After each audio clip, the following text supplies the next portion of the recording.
So guys, now we are going to start with your last chapter of your ecology, that is your environmental issue.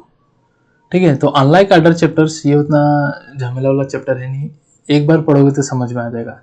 इसमें हम पढ़ने वाले हैं air pollution, water pollution, ठीक है, deforestation and all this, ozone layer depression, global warming.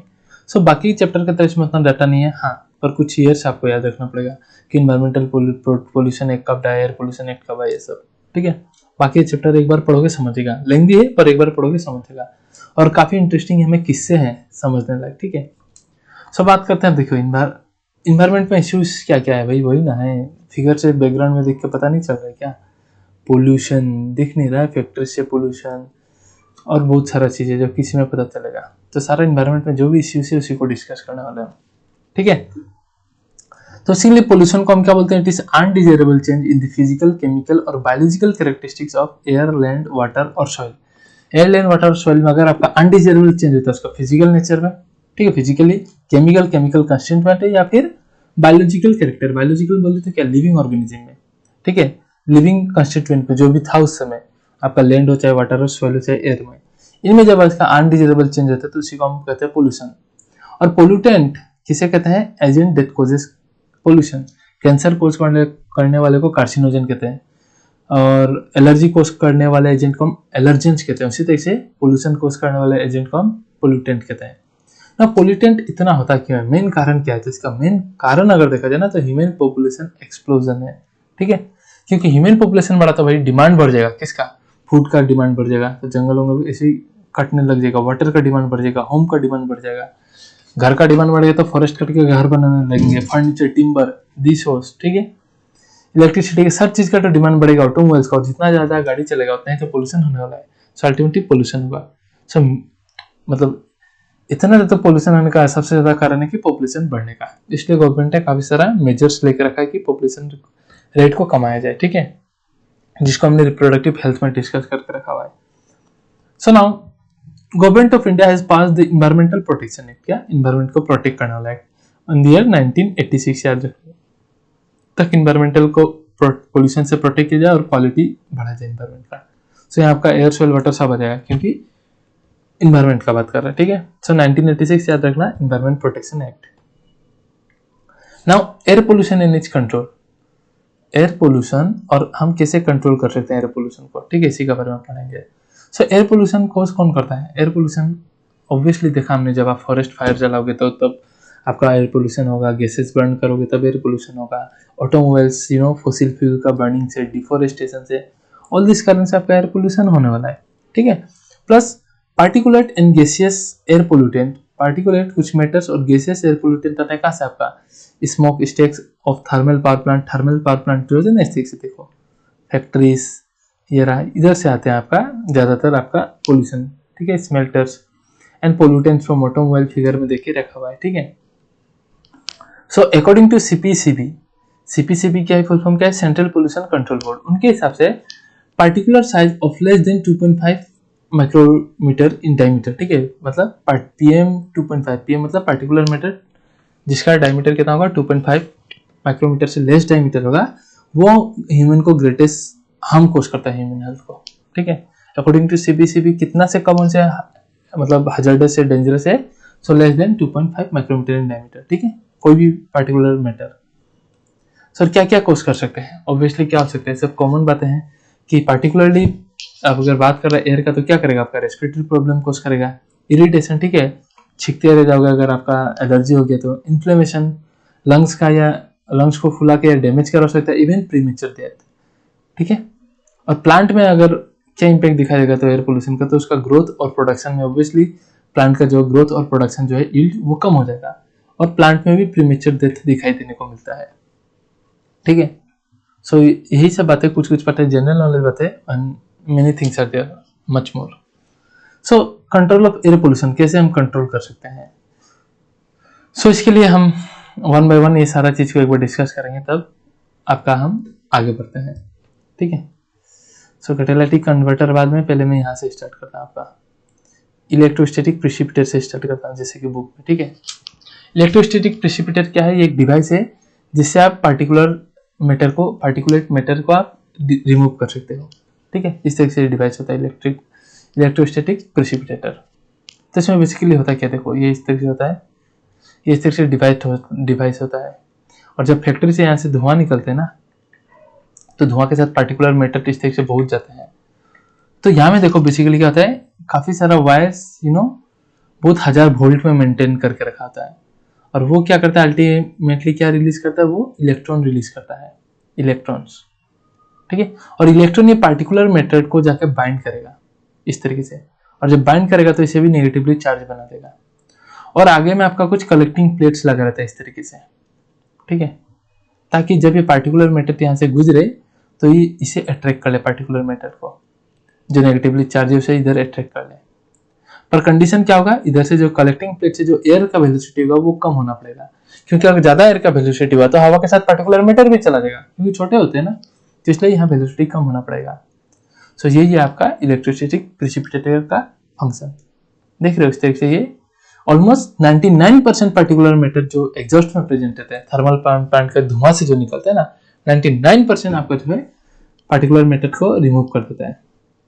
1% तो कहीं भी रहते हैं, डेटोल भी बोलता है 99.9% का ही कीटाणु का सफाना, ठीक है। सो देखो ये काम कैसे करता है, ये फिगर बढ़िया से एनसीईआरटी में है, यहाँ भी है, पर यहाँ तक क्लियर नहीं दिख रहा होगा, मैं भी छोटा सा है ना इसलिए। सो देखो, सो द इलेक्ट्रॉन रिलीज क्या होता है, इसमें इलेक्ट्रॉन रिलीज कर देते हैं कहाँ, इलेक्ट्रोड वायर से, जो कि सेवरल थाउजेंड वोल्ट में मेंटेन किया जाता है। वो इलेक्ट्रॉन डस्ट पार्टिकल को अटैच कर लेगा और उसको नेगेटिव चार्ज दे देगा, बाद में कलेक्टिंग प्लेट उसको अट्रैक्ट कर लेगा चार्ज डस्ट पार्टिकल को, ठीक है। पर कंडीशन क्या है, कंडीशन यही है कि वेलोसिटी जो होगा एयर, जो वेलोसिटी ऑफ एयर होगा between the plates must be low enough, ताकि डस्ट गिरे और वहां अट्रैक्ट हो पाए, ठीक है, कलेक्टिंग प्लेट में। सिमिलरली और एक इंस्ट्रूमेंट है इलेक्ट्रोस्टैटिक प्रेसिपिटेटर, जिसे हम कहते हैं स्क्रबर। क्या स्क्रबर, तो जहां से फैक्ट्री से धुआं निकलता है यहाँ स्क्रैबर लगा दिया जाता है।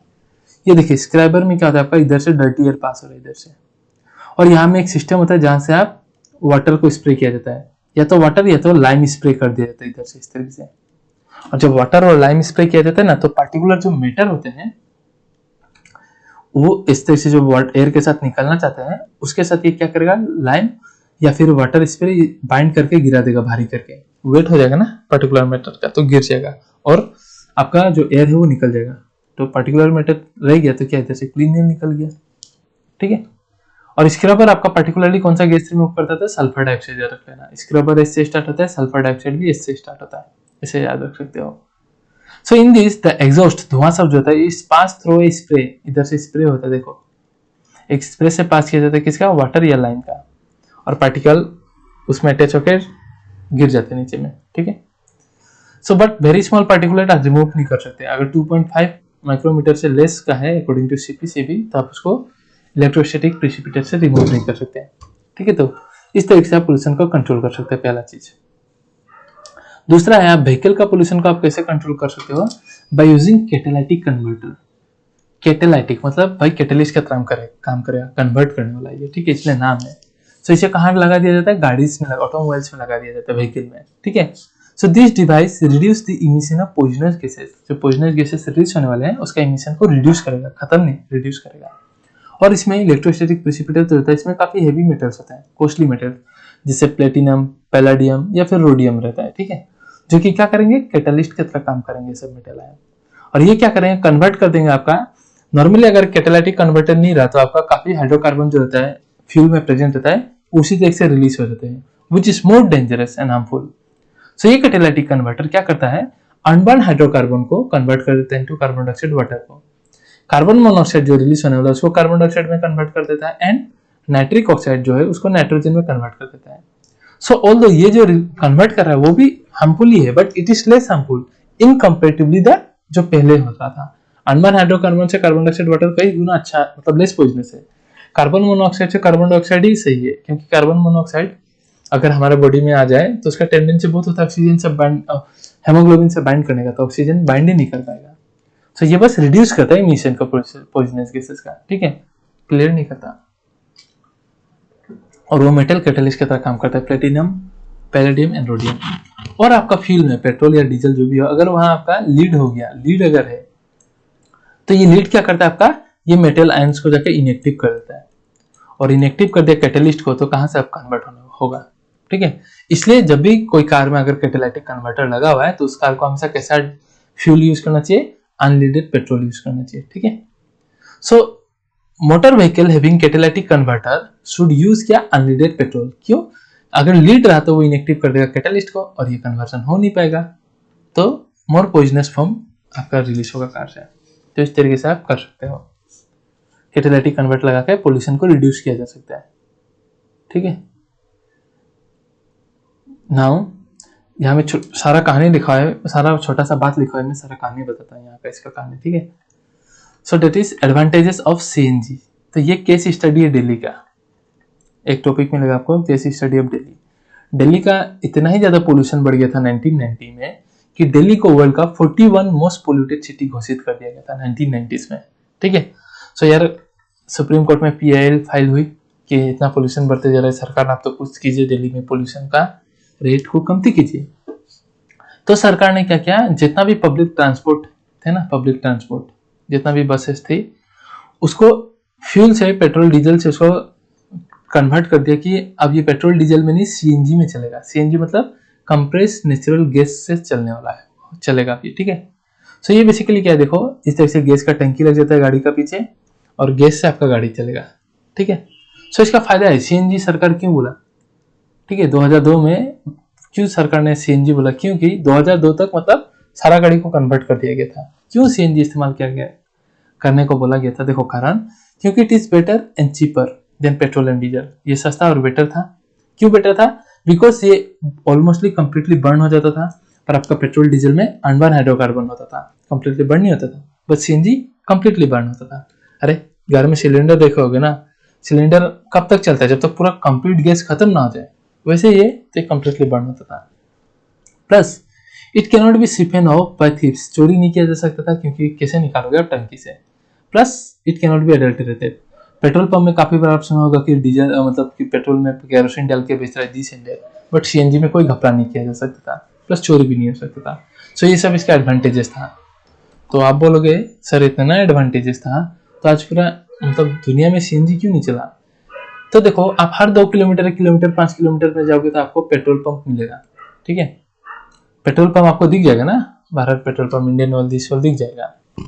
क्यों, क्योंकि पेट्रोल पंप में क्या, टंकी से लाओ, स्टोर करो, रखो, पर गैस का तो ऐसा नहीं है। अगर CNG का स्टेशन आपको बनाना है तो आपको पाइपलाइन ले डाउन करना पड़ेगा, इस स्टेशन के लिए यहाँ पाइप डाउन, फिर अंदर ही अंदर इस CNG प्लेटफॉर्म के लिए यहाँ में पाइप, फिर अंदर ही अंदर, समझ रहे हो। So it was very difficult, इसलिए ये सक्सेस नहीं हो पाया। तो CNG के साथ मेन प्रॉब्लम ये था कि difficulty of laying down pipelines to deliver CNG through distribution point और पंप, ठीक है। तो ये डिफिकल्टी था, इसलिए उतना सक्सेसफुल नहीं हो पाया, पर इसका एडवांटेज बहुत था।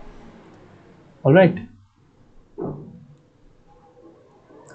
नाउ हमने ऑलरेडी देख लिया, ठीक है, आपका कैसे कंट्रोल किया जा सकता है, ये रहा देखो। सो हम सेपरेट कर सकते हैं पार्टिकुलर मैटर को, या फिल्टर कर सकते हैं बाय इलेक्ट्रोस्टैटिक प्रेसिपिटेटर, लीड फिर पेट्रोल यूज करेंगे, एंड कैटालिटिक कन्वर्टर इस्तेमाल कर सकते हैं। Phasing out of old vehicle जो इसको हटा दो, क्योंकि ज्यादा धुआं फेंकता है, आप देखते होंगे। तो इसलिए इस बार शायद सरकार ने ऐसा पॉलिसी भी बनाई कि 15 साल से ज्यादा अगर गाड़ी है तो उसको बेचना मतलब और नहीं चला सकोगे, ऐसा शायद पॉलिसी बनाई, नॉट श्योर इस बार, आई एम नॉट श्योर, याद नहीं, ठीक है। Plus use of low sulphur petrol and diesel, petrol में आपका लीड के अलावा अगर सल्फर भी रहा तो भी वो कैटालिटिक कन्वर्टर का एक्टिव मेटल्स आयन सबको, मेटल्स को इनएक्टिव कर देता है कैटालिस्ट को, ठीक है। एंड सरकार ने काफी नॉर्म्स बना के रखा है, ठीक है, पोल्यूशन नॉर्म व्हीकल्स के लिए क्या क्या है वो पता चलेगा, और CNG यूज करना। तो देखो नॉर्म्स में यही बता देता हूं आप लोग को, नहीं चलो आगे ही बताता हूं, आएगा तो डोंट वरी।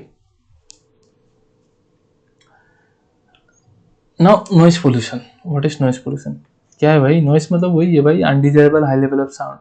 बैठा हूं यहाँ शांति से, 2 साइड से दो डीजे ऊपर बजे लगे तो क्या होगा, मैं भी नाचने लगूंगा, ठीक है। हमारे जनरेशन के लोग तो नाचेंगे, बट ओवर हो गया तो क्या होगा। जब आप कभी कोई माइक लेता है स्टेज में, हेलो जब बोलता है, उसके बाद एक साउंड आता है ना, मतलब माइक का, तो सब करते हैं,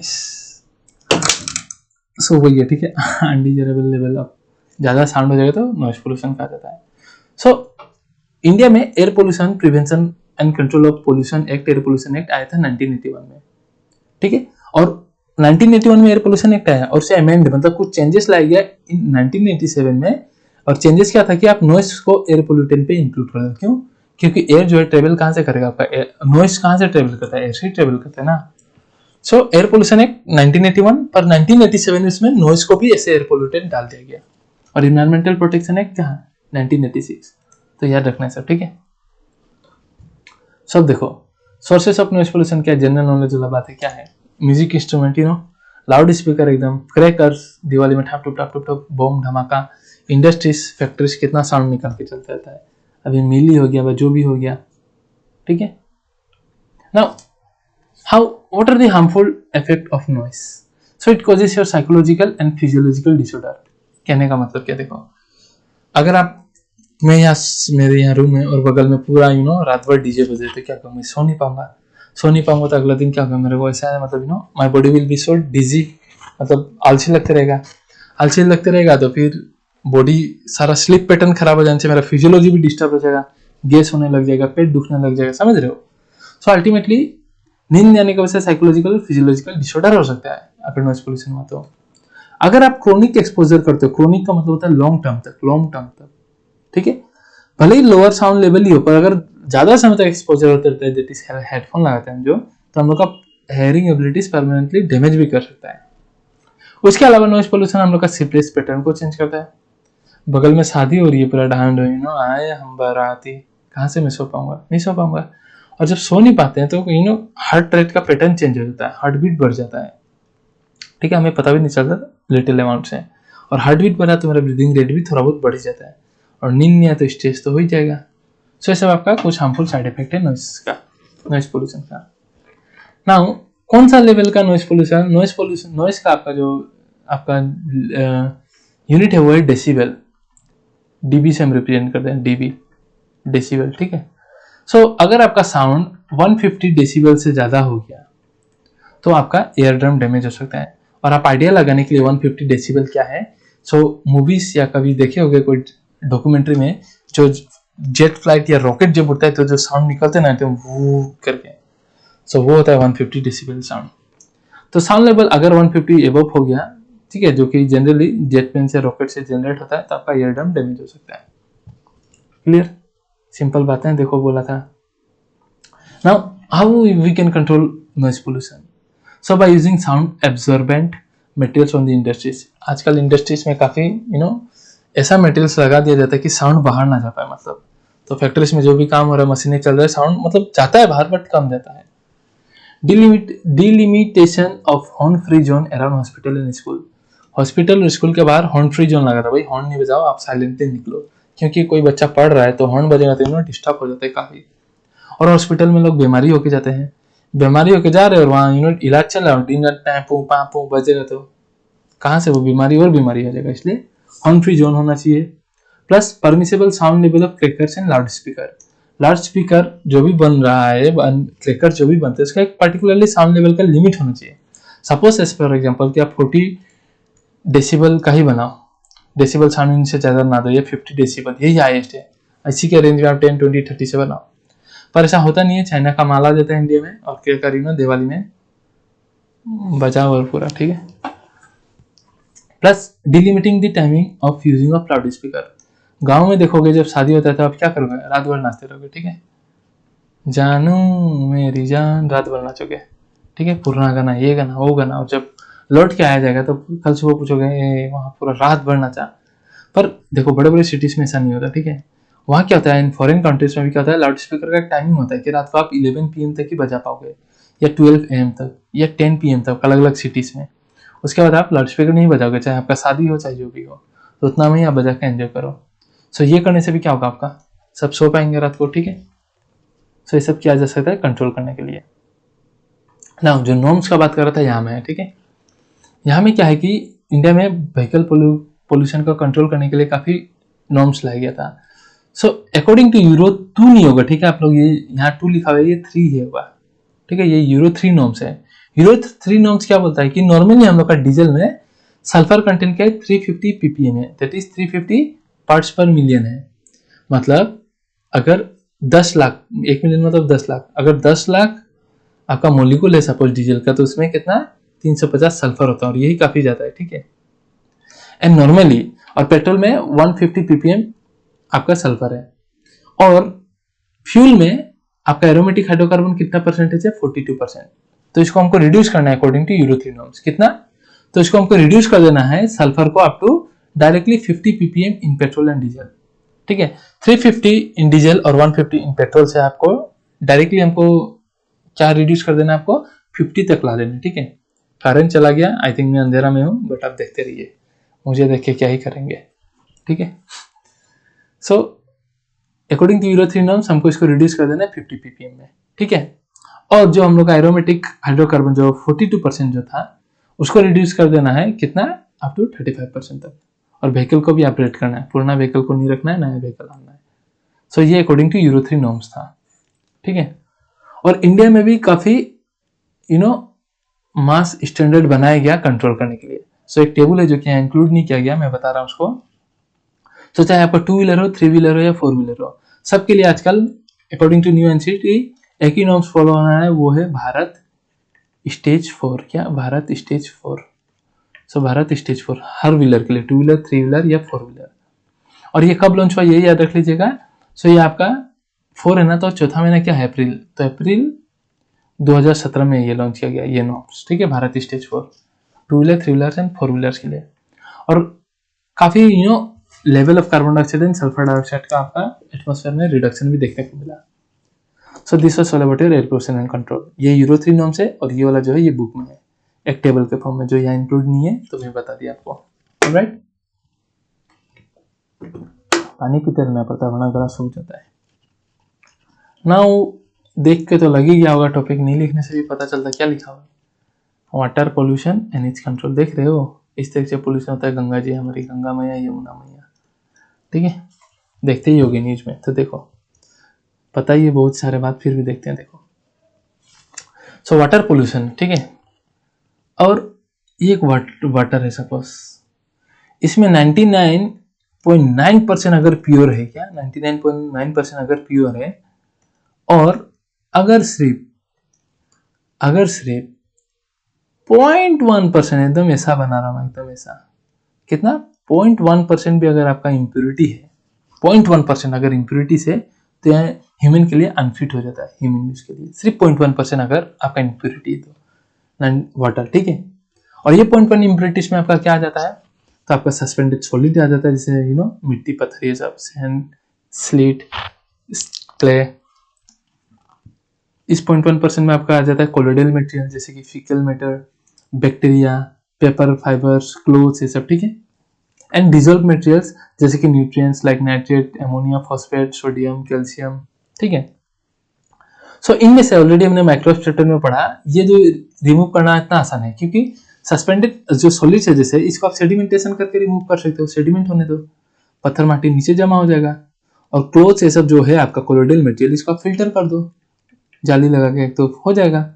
बट डिजॉल्व मटेरियल को फिल्टर करना काफी मुश्किल हो जाता है। ठीक है, सो अगर आपका 0.1% भी इम्प्योरिटीज रहता है तो वाटर को अनफिट कर देता है ह्यूमन यूज के लिए। और 0.1% में क्या इंक्लूड होता है, इसको ध्यान रखिए आप। ठीक है, और किस में क्या, वो भी ध्यान रखिए। नाउ अब देखिए, ये जो ग्राफ है काफी इंपॉर्टेंट है, इसको समझना भी बहुत जरूरी है। सो कहने क्या वाला हूँ अभी समझिए। बीओडी कंसेप्ट हम जानते हैं, स्टिल एक बार समझते हैं। देखिए, ये एक सपोज एक वाटर है, देखिए पकड़िए, और यहाँ में ऑर्गेनिक कंटेंट बहुत है। ओके, यहाँ में आपका ऑर्गेनिक कंटेंट बहुत है इस वाटर में, पकड़िए, बहुत डर्टी है ये वाटर। सो क्या होगा, जब माइक्रोब्स इसको डिग्रेड करने आएंगे, डिकम्पोज करने आएंगे, सो क्या होगा, माइक्रोब्स, एरोबिक माइक्रोब्स, ठीक है, एरोबिक, तो जितना डिग्रेड करेंगे उनको उतना ही क्या चाहिए, ऑक्सीजन चाहिए होता है। तो जितना ज्यादा ऑर्गेनिक मैटर, मतलब जितना ज्यादा डर्टी होगा, बैक्टीरिया को उतना ही डाइजेशन करना पड़ेगा, तो बैक्टीरिया को उतना ही ज्यादा ऑक्सीजन का रिक्वायर्ड होगा। और ये ऑक्सीजन का जो रिक्वायर्ड होता है बैक्टीरिया को, उसे हम कहते हैं बायोकेमिकल ऑक्सीजन डिमांड। ठीक है, ऑक्सीजन का डिमांड करता है वो डिग्रेडेशन के समय में। सो जितना डर्टी वाटर उतना ही ऑर्गेनिक मैटर रहेगा, तो उसको ऑक्सीजन का डिमांड उतना ही ज्यादा होगा। ठीक है, और जितना डर्टी जो है वाटर में है, जितना ही लेस होगा, कम होगा, तो कम होने से उसको डिग्रेड करने के लिए भी कम ऑक्सीजन चाहिए होगा, तो ऑक्सीजन का डिमांड भी कम होगा। सो इंस्ट्रूमेंट होता है बीओडी नापने का। अगर आप यहाँ बीओडी नाप रहे हो और बीओडी अगर आपका ज्यादा आ रहा है तो आप क्या बोलोगे, पानी गंदा है। और बीओडी अगर कम आ रहा है तो आप क्या बोलोगे, पानी साफा है, क्योंकि बीओडी का रिक्वायरमेंट ही नहीं हो रहा है बैक्टीरिया को। और रिक्वायरमेंट क्यों नहीं हो रहा है? क्योंकि ऑर्गेनिक मैटर ही कम है। ठीक है, सो ये था आपका बीओडी का कंसेप्ट। अब ये डायग्राम समझाता हूँ, ये फिगर बहुत जरूरी, देखो यहाँ में आपका कंसंट्रेशन देकर रखा हुआ है किसका? डिजल्व ऑक्सीजन का एंड बीओडी का। एंड इस तरफ में देख रखा है direction of flow of water. और देखिए ये सीवेज डिस्चार्ज, हम यहाँ से टाइमिंग लेंगे सीवेज डिस्चार्ज का यहाँ से। तो उससे पहले देखिए इस तरफ, इससे, ठीक है, अंधेरा में मैं दिख नहीं रहा तो फिगर से दिख रहा हूँ, उससे पहले का देखिए। सो यही एक फिगर में यहाँ बना दे रहा हूँ आपको इस फॉर एग्जाम्पल के लिए। देखिए अभी सीवेज डिस्चार्ज नहीं किया, ये पानी है, यहाँ सीवेज डिस्चार्ज नहीं किया मैंने, तो कंपेरेटिवली पानी सफा है कि नहीं? तो पानी सफा है तो बीओडी क्या होगा इसका? अब बताओ बीओडी क्या होगा? ऑब्वियसली बीओडी इसका कम होगा क्योंकि पानी सफा है। और इस पानी में अभी डिजल्व ऑक्सीजन क्या होगा? तो ऑक्सीजन अभी ऑब्वियसली ज्यादा होगा क्योंकि अवेलेबल पड़ा हुआ है। सो देखिए इस तरफ में वही बोला मैंने कि जब तक कचरा मैंने नहीं फेंका है, तो देखिए ये ब्लू वाला क्या है? बीओडी। तो बीओडी काफी कम लेवल में दिख रहा है। और आपका देखिए ऊपर में क्या है? ये लाल वाला क्या? डिजल्व ऑक्सीजन काफी ज्यादा है। यही वाला फिगर जो आपको समझाया, ये वाला, दिस वन। ओके, नाउ आप जैसे ही कचरा डाल देते हो, तो बैक्टीरिया क्या करेगा? उसको डिकम्पोज करने के लिए रेडी हो जाएगा। और डिकम्पोज करने को रेडी हो गया तो उसको ऑक्सीजन का डिमांड चाहिए होगा। सो जैसे ही आपने सीवेज डाल दिया तो बीओडी क्या होगा? ये देखिए ब्लू कलर जो यहाँ नहीं था एकदम यहाँ में, अब ये बीओडी अचानक से इस तरह से बढ़ गया सीवेज डालते ही। और समय के साथ साथ लाहे कमते गया, मतलब ऑर्गेनिक मैटर खत्म होते गया। और जितना ऑर्गेनिक मैटर खत्म हो गया होते गया, ऑक्सीजन का डिमांड उतना ही कम होते गया। सो लाहे कम हो जाता है पूरा। और जैसे आपका बीओडी जो ये बढ़ रहा है, ब्लू वाला, जैसे ये बढ़ रहा है, बीओडी बढ़ रहा है मतलब ऑक्सीजन डिमांड बढ़ गया, तो वो सारा ऑक्सीजन ले लिया। तो उस समय पानी में जो ये ऑक्सीजन कचरा फेंकने से पहले यहाँ में देखो जो इतना ज्यादा था, वो अचानक से बीओडी बढ़ने का वजह से, बीओडी बढ़ गया मतलब सारा ऑक्सीजन उसने ले लिया बैक्टीरिया ने। तो पानी में आपका डिजल्व ऑक्सीजन का कंटेंट कम हो गया। और जैसे जैसे लाए बीओडी आपका कम होते जा रहा है, इसका मतलब डिजल्व ऑक्सीजन का लेवल अल्टीमेटली बढ़ते जा रहा है पानी में ही रहा। So this figure is very important, I hope समझ गए।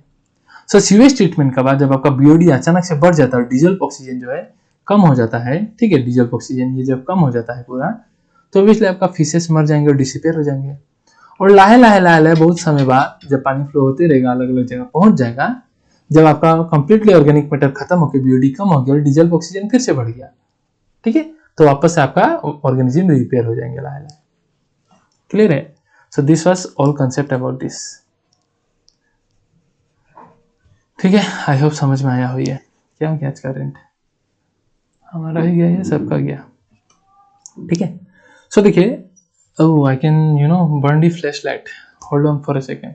आप पढ़ो तब तक, एक बार खुद से पढ़ो, ये जो पैराग्राफ है आप खुद पढ़ो एक बार, ठीक है। आई थिंक दिख रहा होगा, कुछ तो दिख रहा होगा। पागल की तरह करंट आ नहीं रहा, मैं सोचा आ जाएगा, ठीक है। सो आप देखो, आप एक बार पढ़ो 2 सेकंड के लिए, मैं इसे एडजस्ट करता हूँ तब तक। Alright, I think I am visible, थोड़ा होने से विजिबल हो रहा हूँ, ठीक है। सो वही बोल के रखा हुआ है जो मैंने ये ग्राफ में समझाया, सारा चीज ये समझिए तो लैंग्वेज वैसे भी समझ जाओगे। सो जैसे कि मैंने बोला, रिमूवल ऑफ डिजॉल्व मटेरियल जो होता है वो काफी मोस्ट डिफिकल्ट हो जाता है, ठीक है। और डोमेस्टिक सीवेज में ऑब्वियसली आपका बायोडिग्रेडेबल ऑर्गेनिक मैटर होता है, सो उसे डिकम्पोज करते कौन? माइक्रो ऑर्गेनिज्म, ठीक है। So the amount of biodegradable organic matter in sewage water कैसे एस्टिमेट करोगे? By BOD. बीओडी ज्यादा है तो ज्यादा ऑर्गेनिक मैटर, ज्यादा ऑर्गेनिक मैटर मतलब आपका ज्यादा डर्टी, ठीक है। नाउ ड्यूरिंग बायोडिग्रेडेशन वही है, माइक्रो ऑर्गेनिज्म क्या ऑक्सीजन कंज्यूम करेंगे, और ऑक्सीजन जब कंज्यूम कर रहा है, बीओडी जब बढ़ रहा है, तो आपका डिजॉल्व ऑक्सीजन पानी में सर्फ डिक्लाइन हो जाता है, ठीक है। और इसके वजह से आपका काफी एक्वाटिक ऑर्गेनिज्म का डेथ होता है, जो कि ऑलरेडी ग्राफ ऊपर वाला ही ग्राफ बता रहा है। अब एक चीज है नेक्स्ट कि प्रेजेंस ऑफ मोर न्यूट्रिएंट, कोई भी वाटर में अगर न्यूट्रिएंट ज्यादा होता है ना, और न्यूट्रिएंट जब मिल जाता है एल्गी को ना, तो भाई वो धमाधम ग्रोथ करता है एकदम, ठीक है। सो हमेशा आपका एक्सेसिव ग्रोथ हो जाता है प्लैंक्टोनिक एल्गी का, और जब उसका एक्सेसिव ग्रोथ होता है due to the presence of nutrient, तो उसको हम कहते हैं एल्गल ब्लूम। एल्गल ब्लूम मतलब एल्गी खत्म, पूरा ब्लूम कर रहा है। और जब वो ब्लूम करता है तो कभी कभी काफी बार पॉइजनस हो जाता है वो वाटर, एंड वाटर का देखिए क्वालिटी भी चेंज हो गया, कलर भी चेंज हो गया, देखो पूरा ग्रीन ग्रीन ग्रीन ग्रीन दिख रहा है। So it gives distinct colour दे देता है एकदम, और वाटर बॉडी को डेटोरेट कर देता है, जिसकी वजह से मछलियां मरने लग जाती हैं, and they are very toxic to human being and animals also. I think मैं ऑफ कर देता हूं इसे। समझ रहे हो? तो एल्गल ब्लूम क्या है भैया? एल्गल ब्लूम है एल्गी आपका भयंकर तरीके से ग्रो करेगा कब? जब आपका उसमें एक्सेसिव न्यूट्रिएंट्स आ जाते हैं, तो कोई भी लेक्स हो या कोई भी वाटर बॉडी हो, ठीक है। एंड लेट मी चेक कि रिकॉर्डिंग स्टॉप तो नहीं हो गया था ना, वरना मेहनत बेकार चला जाएगा। नहीं स्टॉप नहीं हुआ, थैंक यू। चलो ऑलराइट। सो एल्गी, ऐसा नहीं है कि एल्गल ब्लूम ही आपका वाटर बॉडीज को परेशान करता है। वाटर बॉडीज को परेशान करने वाला और एक है वाटर हाइसिंथ, दैट इज इकोनिया कर्सिव साइंटिफिक नेम है, ध्यान रखिएगा। इसे हम टेरर ऑफ बंगाल भी कहते थे, चैप्टर 1 में पढ़ा था। इसे इंडिया में इंट्रोड्यूस किया गया था प्लांट को due to its beautiful leaf and flower. पर यू नो खुदा क्या बोलूं, और कहावत ही नहीं आ रहा है, ठीक है। सो इसे इसका सुंदरता देख के लाया गया था, पर ये निकल गया एकदम बदमाश। बदमाश निकल गया मतलब इसको जो वाटर में थोड़ा सा अगर डाल दो एक दो प्लांट तो हो गया। ये इतना जल्दी ये पूरा वाटर बॉडी को इस तरह से कवर कर लेता है ना, जिसकी वजह से सनलाइट अंदर वाटर में पेनेट्रेट नहीं कर पाता है और ऑक्सीजन का आदान प्रदान नहीं हो पाता, जिसकी वजह से अल्टीमेटली जो एक्वाटिक मछली होते हैं वह फिशेज होते हैं वो सब मरने लग जाते हैं, ठीक है। So this is the most problematic aquatic weed, water hyacinth, that is इकोनिया crassipes. So, sewage from home, hospital contain pathogen that cause dysentery, typhoid, jaundice and cholera. Obviously, home hospitals में आप जानते हो कितना ब्लड लेते हैं, ये करते हैं, काटते हैं, और अच्छे से अगर डिस्पोज नहीं करें तो सबका ब्लड लगा रहता है, किसका क्या बीमारी है, पानी में फेंका जाए तो ऑब्वियसली काफी बीमार होगा ही, ठीक है। प्लस इंडस्ट्रियल, अगर इंडस्ट्री का वाटर वेस्ट का बात करें तो वो हैवी मेटल कंटेन करते हैं, जैसे डीडीटी, ठीक है, and heavy metals like mercury, cadmium, copper, lead etcetera and organic compound, और ये सब पानी में आता है तो ऑब्वियसली आपका भयंकर तरीके से नुकसान तो पहुंचाता है, ठीक है। So now what is next topic is here, what is biological magnification और बायो मैग्निफिकेशन। बायो मतलब लिविंग, मैग्निफिकेशन मतलब मैग्नीफाई होता जा रहा है। कहाँ? तो आपका अगला ट्रॉफिक लेवल में, जिसे प्रोड्यूसर से कंज्यूमर, कंज्यूमर से आपका primary consumer, secondary consumer, tertiary consumer, तो हर ट्रॉफिक लेवल में वो इसका लेवल बढ़ते जा रहा है। किसका लेवल बढ़ते जा रहा है? टॉक्सिकेंट का, that is mercury and DDT, ठीक है, जो हैवी मेटल्स होते हैं ये सब। It is the accumulation of क्या? Toxicant as successive trophic level of a food chain, increase होते जा रहा है। क्यों इंक्रीज होता है? इंक्रीज तो नहीं होना चाहिए था, कोई ले रहा है तो उसे खत्म करो, इसलिए इंक्रीज होता है क्योंकि ये सब हैवी मेटल टॉक्सिकेंट को आप कोई भी ऑर्गेनिज्म ना ही मेटाबोलाइज कर सकता है और ना ही एक्सक्रीट कर सकता है। तो ऑब्वियसली सपोज मैंने फॉर एग्जांपल कैडमियम और मर्क्यूरी खा लिया सपोज गलती से किसी के साथ कुछ कारण से, तो एक्सक्रीट भी नहीं होगा मेरे बॉडी से, मेटाबोलाइज भी नहीं होगा, तो क्या होगा? मेरे स्किन से जो फैटी लेयर्स है ना वहाँ डिपोजिट होने लगेगा। सपोज मेरे को एक टाइगर ने खा गया, तो टाइगर को क्या होगा? अभी मेरा इस बॉडी से खाएगा ना तो उसमें भी एक्सक्रीट या मेटाबोलाइज नहीं होगा, तो उसमें डिपोजिट हो जाएगा। टाइगर को कोई बड़ा जानवर खा लिया सपोज, तो उसमें डिपोजिट हो जाएगा। तो हर सक्सेस ट्रॉफिक लेवल में इंक्रीज होते जा रहा है इसका अमाउंट, तो टॉक्सिकेंट का अमाउंट। तो इसलिए हम इसे बायोलॉजिकल मैग्निफिकेशन कहते हैं, क्योंकि मेटाबोलाइज एक्सक्रीट नहीं हो सकता, इसलिए नेक्स्ट ट्रॉफिक लेवल में चला जाता है। तो इसका एग्जांपल बहुत इंटरेस्टिंग है और डाटा याद रखना है आपको, ठीक है। सो एक एग्जांपल है बुक में, bio magnification of DTT in aquatic food chain का, ठीक है। सो वाटर में आपका डीटीटी जो है 0.003 ppb है। ppb मतलब parts per billion, and 1 billion equal to 100 crore, मतलब 100 करोड़ वाटर मॉलिक्यूल में कितना डीटीटी है? सिर्फ 0.003, कितना कम है देखो। पर यही वाटर में अगर आपका जो जू प्लैंक्टन्स खाते रहेंगे जब इसी वाटर को, ठीक है, तो जू प्लैंक्टन्स में डीटीटी जाते जाते वहां में लेवल काफी लाख गुना बढ़ जाता है, क्योंकि एक्सक्रीट नहीं हो सकता, ना ही मेटाबोलाइज हो जाता है, तो जमा होता रहेगा। सो डीटीटी का कंसंट्रेशन आपका वाटर में कितना है? 0.003 ppb, पार्ट्स पर बिलियन में, और जू प्लैंक्टन्स में कितना हो गया आपका? 0.04 ppm, पार्ट्स पर मिलियन में बात कर रहा है। देखो कितना बढ़ गया। अब 10 लाख में आपका 0.04 मॉलिक्यूल आपका डीटीटी है, सोचो। फिर जू प्लैंक्टन्स का आपको कौन खाएगा? स्मॉल मछलियां खाएंगे, तो छोटे मछली में भी ये जमा हो जाएगा, तो वहां में अब अमाउंट बढ़ गया, देखो 0.5 ppm हो गया। छोटा मछली को बड़ा मछली खाएगा तो वहां में भी एक्सक्रीट और मेटाबोलाइज होगा नहीं, तो वहां भी डिपोजिट हो जाएगा, तो और लेवल बढ़ गया, देखो 2 ppm हो गया। और बड़ा मछलियों को आपका बर्ड्स उठा के इसे खा लेंगे, तो बर्ड्स में जाकर अल्टीमेटली डीटीटी जो होता है 25 होगा, आई थिंक, ठीक है। I think this was 25, let me check just 1 minute. मेरे को लग रहा है 25 है, 25 ppm, यहाँ 5 लिखा हुआ, ठीक है, ये 25 है, 25 ही है। तो बर्ड्स का पास देख रहे हो, तो हर ट्रॉफिक यहाँ देखो 0.00 ppm में लिखा है, ठीक है, तो इसको हमारा बोली ppb में रखो, ठीक है। सो देखो हर ट्रॉपिक लेवल में बढ़ते जा रहा है, और बर्ड्स में जब DDT का कंसेंट्रेशन बढ़ता है ना तो नुकसान है बर्ड्स के लिए। क्यों? क्योंकि बर्ड्स में ये कैल्शियम मेटाबॉलिज्म को डिस्टर्ब कर देता है, और हमको पता है अंडा का जो छिलका होता है ये कैल्शियम सेल से ही बनता है।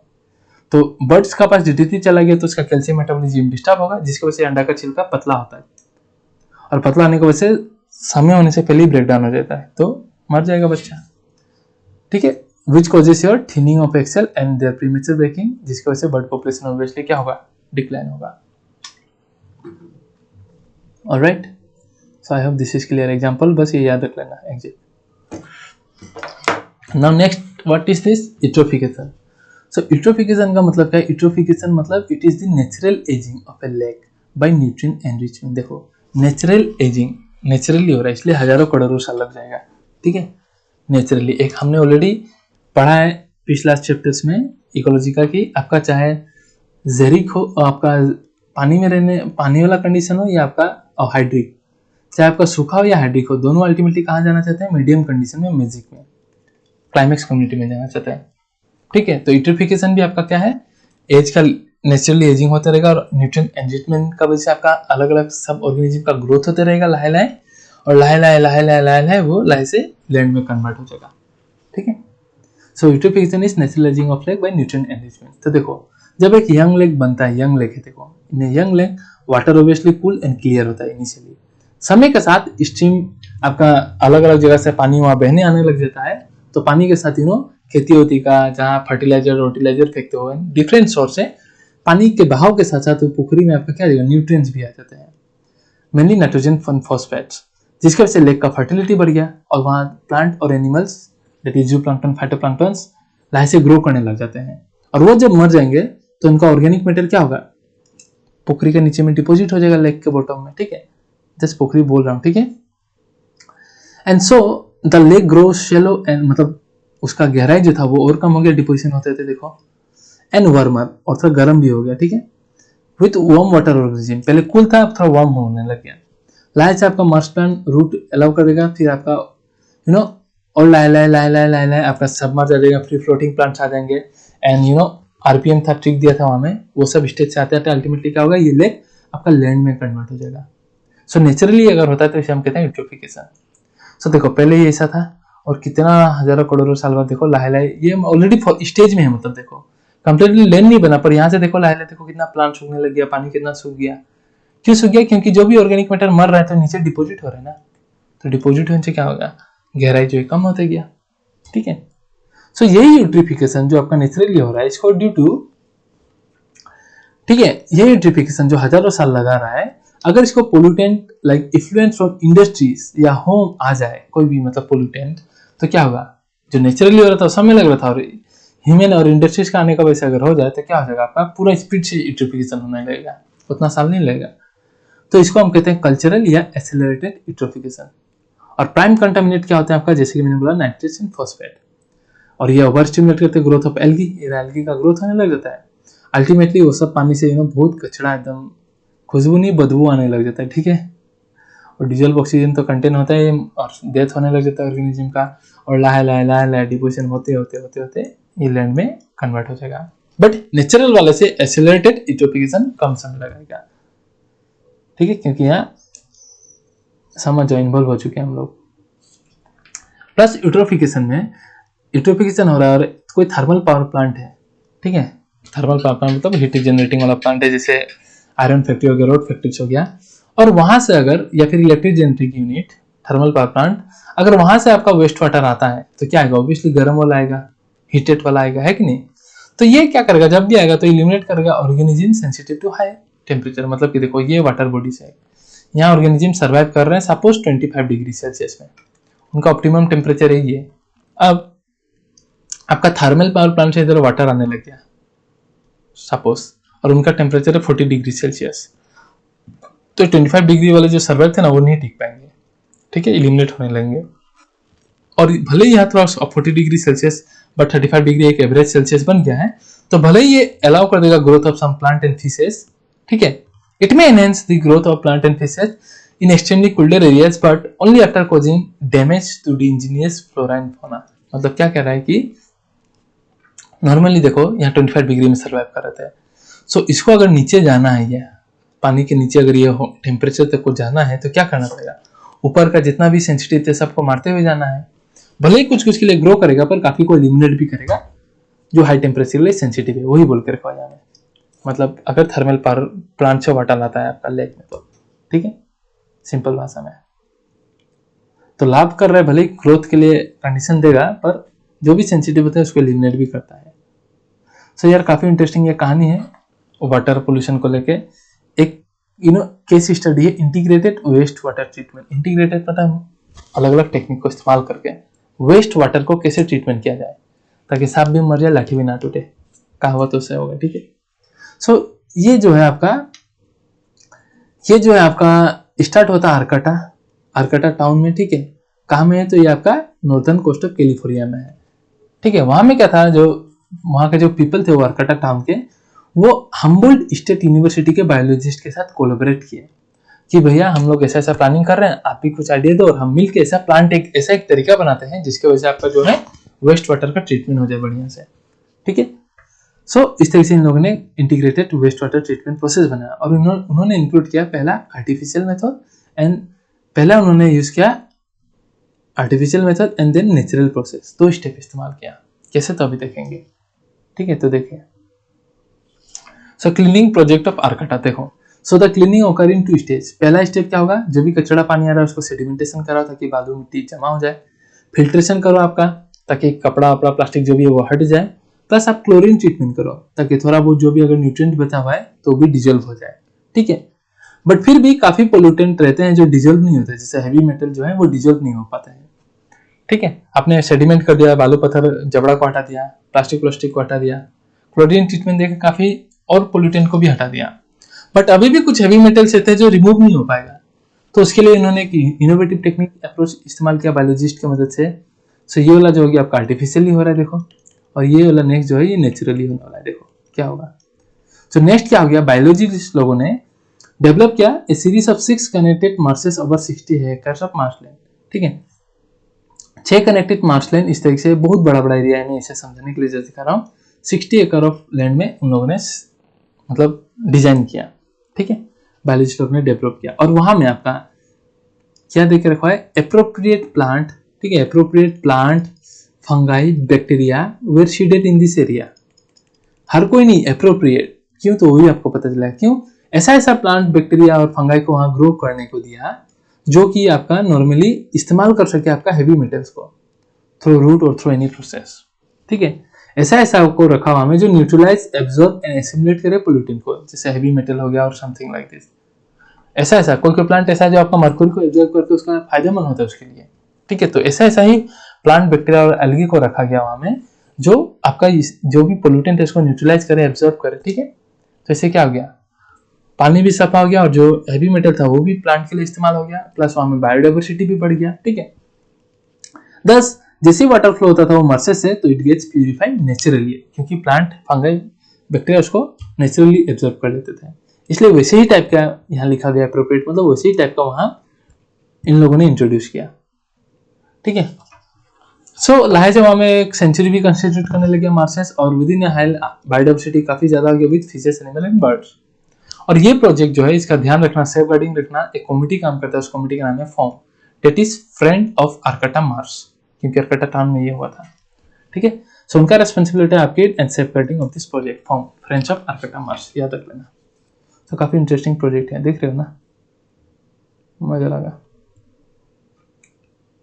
नाउ काफी क्या है कि काफी बार हमें ऐसा लगता है कि वेस्ट को हटाने के लिए भी हमको एक्सक्रीटा को अगर हमको हटाना भी है तो वाटर यूज होता है, जैसे कि टॉयलेट्स में है ना, वाटर तो यूज होता ही है आपका, दैट इज एक बार फ्लश करो तो कितना 10-15 लीटर वाटर वेस्ट हो जाता है पूरा सिटीज में। एक इतना छोटा जगह में सिटीज में 20 ताला का फ्लैट है और 20 ताला का फ्लैट में कितना आदमी रह रहा है ठीक नहीं, और सबका घर में टॉयलेट है और फ्लैश होने से कितना वाटर वेस्ट हो रहा है। ठीक है, तो हम वाटर को कंजर्व कर सकते हैं बाय सम टेक्निक्स, तो वो ऑलरेडी स्टार्ट हो चुका है। ठीक है, उसे हम कहते हैं इकोलॉजिकल सैनिटेशन, मतलब कि ये कैसा तरीका है फॉर हैंडलिंग क्या human excreta using dry composite toilet, क्या dry composite toilet.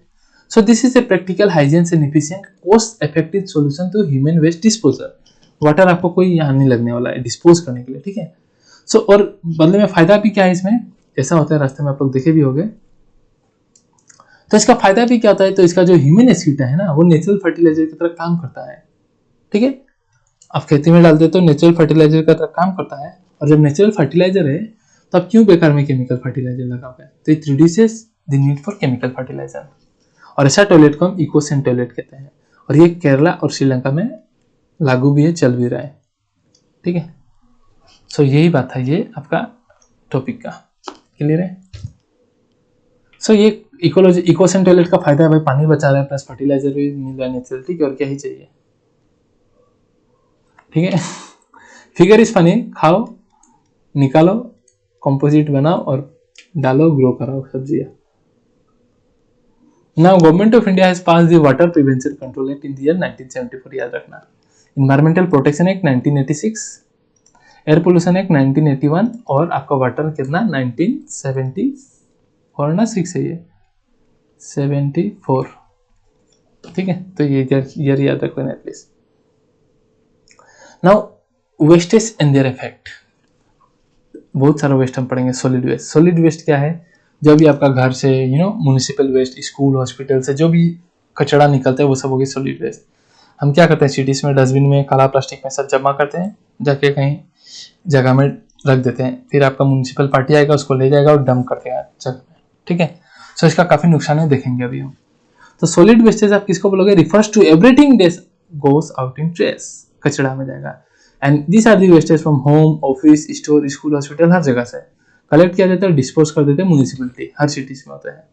All solid waste can not be completely burn. आप सबको आप बर्न नहीं कर सकते कंप्लीटली, ठीक है, क्योंकि बर्न करने से भी आपका काफी पोल्यूशन होगा. और आप इसको ओपन डंपिंग ग्राउंड में भी नहीं रख सकते, ठीक है. आप इसको ओपन डंपिंग ग्राउंड में भी नहीं डंप कर सकते. ओपन डंपिंग ग्राउंड में भी नहीं डंप कर सकते, क्यों, क्योंकि वहां रेट और फ्लाइज के लिए ब्रीडिंग ग्राउंड बन जाएगा. और वहां ब्रीडिंग ग्राउंड बन गया तो हजारों बीमारी, करोड़ों बीमारी ये फैलाते हैं रेट और फ्लाइज. तो करे क्या, ठीक है. तो इसके लिए sanitary landfills are the substituent for open burning dams.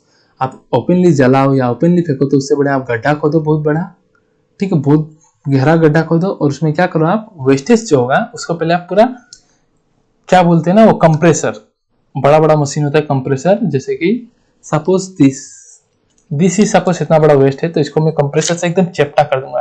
तो कम स्पेस खा रहा है कि नहीं, तो इसको चेप्टा करके इस तरीके से आप उस डंपिंग जगह में गड्ढा में भरो, ताकि ज्यादा से ज्यादा कचरा कम जगह में भर पाए. ये भी सोल्यूशन नहीं है पर उपाय नहीं, यही एक तरीके से किया जा सकता है. Central landfill. तो in this wastage are dump in a depression और trench and covered with dirts. बाद में उसको ऐसे ढक दो, ठीक है. वेस्टेज भी फिर अलग अलग प्रकार के है यार, बताता हूँ. तो लिमिटेशन ऑफ लैंडफिल्स क्या है, the amount of garbage specially in metros इतना बढ़ गया है कि the sites are getting filled through. मतलब जो भी जगह था वो भी फिल्ड हो जाता है. जैसे कि अभी हम लोग होगा मतलब बेसिकली छोड़ो, कोई नहीं, कंट्रोवर्सी बन जाएगा. हु नोस, 50 लाख कल परसों जेल में जाके बैठा हुआ जो चल रहा है अभी, we are from Assam and what is going on regarding this dumping sites, what are going on, ठीक है. सो काफी विवाद चल रहा है. सरकार भी ऐसा नहीं है, चुप नहीं है. They are searching for some good alternatives. ऐसा नहीं है कि वो भी है. तो ऑब्वियसली हर जगह देखो, ये ह्यूमन नेचर है. अगर मेरे घर के बाहर आप कचरा फेंकोगे तो मैं बोलूंगा यहाँ क्यों फेंक रहे हो. सो वही बात है. पर आपके घर में कहीं कचरा फेंकने को जगह ही नहीं है तो आप यही फेंकोगे ना. पर ये तो गलत है ना. तो आप कुछ अल्टरनेटिव निकालो. सो गवर्नमेंट को अल्टरनेटिव निकालना चाहिए और निकालेगा गवर्नमेंट, ठीक है. गवर्नमेंट काफी अच्छा है. देखते हैं आप आगे की कहानी, खुद पता चलेगा आप लोगों को. सो यही बात है आपका. और फिर ज्यादा अगर करते जाओगे तो उसमें से केमिकल्स होगा, अंडरग्राउंड वाटर को पोल्यूट करेगा, जो कि काफी नुकसान है. तो ये लिमिटेशन है लैंडफिल्स का, ठीक है. नाउ सॉलिड वेस्टेज फिर 3 प्रकार के हो सकते हैं यार. बायोडिग्रेडेबल, जो नेचुरली ब्रेक डाउन हो जाएंगे. जैसे सब्जी का छिलका आप रखो जमीन में, फेंक दो, 1 महीना 1 हफ्ता बाद देखो वो गायब हो जाएगा, डिग्रेड हो जाएगा, ठीक है. जैसे वेजिटेबल, फ्रूट्स, ठीक है, ये सब वेस्ट. नॉन बायोडिग्रेडेबल जैसे प्लास्टिक पैकेज, पॉलीबैग, पॉलीस्टाइरीन। आप प्लास्टिक को आज फेंको, गड्ढा खोद के डालो, 20 साल बाद देखो वही गड्ढा मिलेगा, 100 साल बाद देखो सॉरी वही प्लास्टिक एग्जैक्ट मिल जाएगा। तो ये नॉन बायोडिग्रेडेबल है। एंड रिसाइकल, काफी ऐसा है जैसे काफी प्लास्टिक एंड ई वेस्टेज ऐसा होता है जो रिसाइकल होते हैं। ठीक है, क्या है ये सब थोड़ा देर में पता चलेगा। सो हमें हमेशा इको फ्रेंडली पैकेजिंग करना चाहिए यार। ठीक है, इंस्टीड ऑफ प्लास्टिक, कभी प्लास्टिक को बढ़ावा मत दो। जैसे जब भी आप सब्जी बाजार करने जाते हो तो instead of getting his plastic, you just carry your own cloth. पुराने जमाने में दादाजी लोग सब अपने टॉवल में लेके आते थे। ठीक है, या फिर आप फाइबर बैग इस्तेमाल करो, नेचुरल फाइबर बैग। स्पेशली ये जो योर आर्टिशियंस होते हैं उन लोगों से किनो यार, उन लोगों का भी पेट पानी तो खर्चा चलेगा। सो आप लोग ऑर्डर कर सकते हैं सब चीज ताकि आर्टिशियंस जो गरीब लोग होते हैं मेहनत करके बनाते हैं सब, उनका फायदा हो सकता है। आई थिंक आसाम में एक ऐसा वेबसाइट है आपका, ब्रह्मपुत्र फेबल्स। ठीक है, ब्रह्मपुत्र फेबल्स, ये लोग क्या करते हैं, ये ब्रह्मपुत्र फेबल्स क्या करते हैं, ये एक स्टार्टअप है। ये क्या करते हैं बेसिकली, आपका आर्टिशियंस जो गरीब गरीब आर्टिशियंस होते हैं जो ये सब बनाते हैं आपका, उनके साथ टाइप करते हैं। सो ऑब्वियसली वही चीज सब सही रहेगा, क्यों बेकार में प्लास्टिक करके पोल्यूशन करे। ठीक है, हम लोग का नेक्स्ट जनरेशन जो होगा 2-3 जनरेशन, उनको भुगतना पड़ेगा। सो देख लो फिर खुद ही। और ना solid waste, hospital wastage contain, मतलब सॉलिड वेस्ट, फिर हॉस्पिटल का वेस्ट भी तो आएगा। तो हॉस्पिटल का तो वेस्ट सबसे डेंजरस और डिजीज कॉजिंग होता है। They contain disinfectants, harmful chemicals and pathogenic micro organisms. इसलिए हॉस्पिटल वेस्ट को डिस्पोज कर देना इंसिनरेटर से, ऐसे इस तरह से आग तरीके, मतलब काफी हाई इलेक्ट्रिक वोल्ट आग प्रोवाइड करता है। सो यही डिस्ट्रॉय करना सही रहता है, वही खत्म हो जाएगा तब। ठीक है, मतलब एक बार डाल दी हीट में तो जो भी हार्मफुल चीज था वो खत्म, फिर अब उसको बढ़िया से एक अच्छा जगह में डंप कर दो।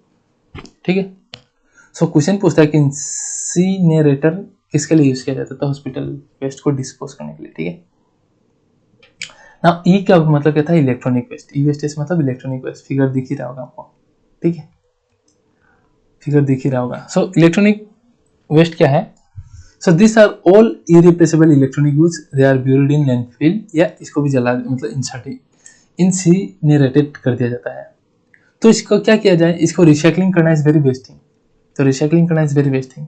तो recycling is the only eco friendly solution for the treatment of e waste, but during recycling the worker are exposed to toxic substance present in e wastage. Recycling में भी, इनमें भी देखो काफी मेटल्स एंड आपका एल्यूमिनियम एंड वेरियस मतलब चीजें रहता है। सो अगर वहाँ जो वर्कर इसको रिसाइकलिंग कर रहे हैं और वो प्रोटेक्टिंग और कवरिंग नहीं ले, हाथ से कवर नहीं करे, नॉर्मली खोल रहे हैं, सामान जो काम करके ले रहे हैं दूसरा में फिट कर रहे हैं, तो दे आर वेरी एक्सपोज। ठीक है, कुछ कुछ टॉक्सिक सब्सटेंस से वो एक्सपोज हो जाएंगे वैसे, and that is harmful for them. और एक डाटा क्या कहता है हमें कि जो डेवलप वर्ल्ड है उनका हाफ, आधा से भी ज्यादा जो ई वेस्ट होते हैं, इलेक्ट्रॉनिक वेस्ट होते हैं, वो एक्सपोर्ट करते हैं। कौन एक्सपोर्ट कर दिया, भेज देते थे डेवलपिंग कंट्रीज में, जैसे इंडिया, चाइना, पाकिस्तान। और हम लोग मतलब क्या करते हैं यहाँ सब कंट्रीज में, मेनी मेटल्स जैसे कॉपर, आयरन, सिलिकॉन, निकल, ठीक है, इसको रिकवर कर दिया जाता है इन रिसाइकलिंग प्रोसेस। आप लोग देखे होंगे कि कचरा वाला जो होता है ये सब मांगता है, आप लेके जाओ, आप देखे आते हो तो वो लोग ये सब निकल, आयरन, कॉपर वो सब निकाल के रख लेते हैं। ठीक है, तो ई वेस्टेज जो डेवलप कंट्री का है उससे ज्यादा हम लोग एक्सपोर्ट कर लेते हैं, आधा से भी ज्यादा। बट उसमें भी हमारा नुकसान है, क्योंकि हमारे पास प्रॉपर्ली वही, जैसे कि रिसाइकलिंग करने का उतना मेथड नहीं है। अपना काम एक सामान तो ले लिया, उसके बाद तो रिसाइकलिंग करना पड़ेगा ना, तो हमारे पास वो भी प्रोसेस उतना डेवलप नहीं है। ठीक है, so now your next, that is your solid state. Solid state नहीं, सॉलिड वेस्ट। यार काफी गर्मी है, ठीक है, रात का समय है, पंखा भी नहीं दे सकता, साउंड आ सकता है, और कंटिन्यूसली रिकॉर्ड कर रहा हूँ। ठीक है, तो दिमाग कभी काम नहीं करता, डोंट वरी। सो एक कहानी है बड़ा इंटरेस्टिंग, देखो कुछ केस स्टडी है, तो ये भी एक केस स्टडी है। ठीक है, प्लास्टिक यूज को लेके। सो एक हम लोग का ये सर है, अहमद सर, बेंगलोर के। देखो ये क्या हुआ, ठीक है, तो देखो कहानी में बता देता हूँ। इन्होंने क्या किया, इन्होंने डेवलप किया पोली ब्लेंड। ठीक है, ये जो प्लास्टिक होते हैं ना, उसका पूरा छोटा छोटा टुकड़ा करके मॉडिफाई कर दिया जाता है। ठीक है, प्लास्टिक को मॉडिफाई कर दिया जाता है, तो उसी को हम बोलते हैं पोली ब्लेंड, छोटा छोटा टुकड़ा। ठीक है, पोली ब्लेंड, ये सब प्लास्टिक जो है उसको फैक्ट्री से तोड़ ताड़ के। और ये क्या किया इन्होंने, पोली ब्लेंड को इन्होंने मिक्स कर दिया विद बिटुमेन। बिटुमेन क्या है, जो आप रोड को प्लास्टर करते हो ना, वो काला काला हाईवे चाहे कोई भी रोड, पक्का रोड बनते तो काला काला लगता है कि नहीं, उसे हम जो कलर जैसा दिखता है जो, उसे हम बिटुमेन कहते हैं। इसी को इन्होंने बिटुमेन के साथ मिक्स कर दिया, और जब मिक्स कर दिया इसको बिटुमेन के साथ, तो बिटुमेन के साथ पॉलीब्लेंड लगा के इन्होंने रास्ता बनाना चालू कर दिया इस तरीके से। तो भाई फायदा क्या हुआ, फायदा ये हुआ कि रास्ता का ड्यूरेबिलिटी जो था ना वो 3 गुना बढ़ गया, 3 टाइम्स। अगर सिर्फ बिटुमेन से जो रास्ता बनता वो अगर आपका 10 साल चलता, तो अगर आप पॉलीब्लेंड के साथ मिक्स कर दोगे तो आपका कितना साल चलेगा, आपका 30 साल चलेगा। तो देख रहे हो, क्योंकि बिटुमेन का वाटर क्या होता है, blend of polyblend and bitumen enhance कर देता है आपका बिटुमेन का वाटर रिपेलेंट प्रॉपर्टीज और help to increase the life rate by 3 times. Clear है। तो इन्होंने इतना प्लास्टिक कलेक्ट कैसे किया, बेंगलोर में इन्होंने काम किया, और बेंगलोर में इन्होंने क्या किया कि रेक पिकर्स जो होते हैं वो पहले 40 पैसा पर केजी का हिसाब से प्लास्टिक बेचते थे। तो अहमद सर ने क्या कहा कि आप मैं 4 पैसा नहीं आपको 6 रुपया देता हूँ पर केजी, बुक में एक बार देख लेना, ठीक है, पैसा को लेकर मैं कंफ्यूज हूँ। तो इन्होंने बोला हाँ 6 रुपया था, इन्होंने बोला मैं 6 रुपया पर केजी दूंगा, प्लास्टिक मेरे को लेके आओ, क्योंकि इनको बनाना था पॉलीब्लेंड। सो इस तरीके से इनको सब लाते थे, और एक समय ऐसा हो गया बेंगलोर में कि प्लास्टिक का दिखने को नहीं मिलते थे। 4 पैसा का प्लास्टिक 40 पैसा का 6 रुपया दे रहे, तो सब रेक पिकर्स लग गए थे इस काम में। सो इन्होंने अराउंड 40 किलोमीटर रोड बनाया था ना क्या, ये भी डाटा बुक में एक बार देख लेना है, ये केस स्टडी है। तो केस स्टडी इतना ही था बस इनका, अहमद साहब का, ठीक है। Now agrochemicals and their effect. Agrochemicals मतलब एग्रीकल्चर का बात करें भाई, एग्रीकल्चर में इनऑर्गेनिक फर्टिलाइजर, पेस्टिसाइड्स, हर्बिसाइड्स, ये सब फंगिसाइड यूज किया जाता है ताकि मारा जाए पेस्टिसाइड्स को, हर्बिसाइड्स को, फंगिसाइड्स को। बट ये पेस्टिसाइड को छोड़ के पकड़ो दूसरा ऑर्गेनिज्म को, नॉन टारगेट अगर ऑर्गेनिज्म को मारा तो क्या होगा, सोल इकोसिस्टम का इंपॉर्टेंट पार्ट गायब हो जाएगा, जिसकी वजह से आपका काफी डिस्टर्ब हो जाएगा। और केमिकल फर्टिलाइजर जो केमिकल्स कंटेन करते हैं, ये खेती हो रहा है, बारिश आ गया तो खेती का पानी अल्टीमेटली कहाँ, पोखरी वोखरी ये सब मतलब वाटर में चला जाएगा, और वाटर में चला जाएगा तो वाटर के साथ क्या होगा, आपका खेती का वाटर, पानी के वाटर के साथ साथ आपका न्यूट्रिएंट चला जाएगा, और न्यूट्रिएंट चला जाने से आपका यूट्रोफिकेशन हो जाएगा, नेचुरल एजिंग ऑफ लाइफ, ठीक है। तो वही बात है। और काफी आपका जो एग्रोकेमिकल्स है वो बायोमैग्नीफाइड हो जाते हैं, ठीक है, डिग्रेड ही नहीं हो पाते हैं। सो इसका भी एग्रोकेमिकल्स का काफी नुकसान है, ठीक है। सो इसके लिए भी हम लोग का और एक केस स्टडी है, दैट इज रमेश चंद्र दादर साहब का, ठीक है। ये सोनीपत हरियाणा के फार्मर थे, रमेश चंद्र दादर साहब। तो इन्होंने क्या किया, इंटीग्रेटेड ऑर्गेनिक फार्मिंग स्टार्ट कर दिया। इंटीग्रेटेड मतलब बहुत सारा प्रोसेस को एक साथ लगा दिया, ठीक है, विच इज साइक्लिकल है भाई, साइकिल में चलता रहेगा, जीरो वेस्ट प्रोसीड्यूर, कोई भी वेस्ट नहीं होने वाला, क्योंकि एक का वेस्ट प्रोडक्ट आप दूसरा प्रोसेस में इस्तेमाल करोगे और फिर साइकिल करोगे न्यूट्रिएंट को। एक का वेस्ट प्रोडक्ट दूसरे के लिए फायदेमंद होने वाला है। जैसे मैंने केटल रखा तो केटल का काउडंग जो होगा मैं खेती में लगा दूंगा, समझ लो इस तरीके से। तो इन्होंने क्या किया, देखो ऐसा जब एक करते हैं आप, ऑर्गेनिक फार्मिंग जब करते हो और एक का वेस्ट प्रोडक्ट आपका दूसरा का कामदायक बनता है, तो इससे क्या होता है, it allows the maximum utilisation of resources बार बार यूटिलाइज हो रहा है और इफिशिएंसी बढ़ा देता है आपका प्रोडक्शन का। तो इन्होंने क्या किया, दादा साहब ने, मैं बता रहा हूँ। सो दादा साहब ने क्या किया, यहाँ दिया नहीं है, तो इन्होंने बेसिकली दादा साहब ने क्या था, तो इन्होंने मतलब एग्रीकल्चर भी किया और आपका खेती भी कर रहे थे, काऊ भी रख रहे थे, हनी भी रख रहे थे, ठीक है। तो इससे क्या हो रहा था, हनी भी था तो खेती हो रहा था, तो उनका पोलन भी अच्छा से आ रहा था। काऊ था, केटल फार्मिंग था, तो उसका काउडंग से खेती का फर्टिलाइजर तरीके से मेन्यूर की तरह काम कर रहा था। सो जीरो पैसा, कोई भी पैसा नहीं, एक का प्रोडक्ट दूसरे में इस्तेमाल हो रहा है, और उनको हनी से भी पैसा मिलेगा, काऊ का मिल्क से भी पैसा मिलेगा, काऊ का प्रोडक्ट से भी पैसा मिलेगा, आपका खेती से भी पैसा मिलेगा। तो देख लो इस तरीके से इन्होंने काम किया। हाँ, इट इंक्लूडेड बी कीपिंग, देखो dairy management, water harvesting, composite and agriculture, ठीक है, मतलब वही गोबर वोबर और एग्रीकल्चर खेती भी रखा और इंटीग्रेटेड मैनर में काम किया, और एक दूसरा का कैसे फायदा होगा मैंने अभी बताया, ठीक है। सो वही था दादा साहब का, यही आपका दिमाग लगा, इन्होंने फायदा काफी होशियार एंड टैलेंटेड है। अभी तो काफी आप लोग पढ़ते नहीं होंगे आर्टिकल शायद, काफी ऐसे मतलब कॉर्पोरेट जॉब, करोड़ों का कॉर्पोरेट जॉब छोड़ के आके इंडिया में ऐसे एंटरप्रेन्योर से जो डेयरी इंडस्ट्री, खेती में लगे हुए और करोड़ों रुपए कमा रहा है, ठीक है। और हम मतलब हमारे सोसाइटी में क्या है, ईमान पूरी इतना पढ़ के आप क्या खेती करोगे, हाँ, खेत करने के लिए इतना पढ़ाया तुमको, और उसके वजह से जो पर्सन जो कुछ ट्राई करना चाहता है एग्रीकल्चर में, उसका इनर वॉइस, इनर जो होता है वो दब जाता है, मतलब सप्रेस हो जाता है, and he goes to his normal job. So society को मारो गोली, किसी का बात नहीं सुनना चाहिए, ठीक है, तभी आगे बढ़ोगे। Don't ever listen to anyone, just do, जो मन कहता है वही करो।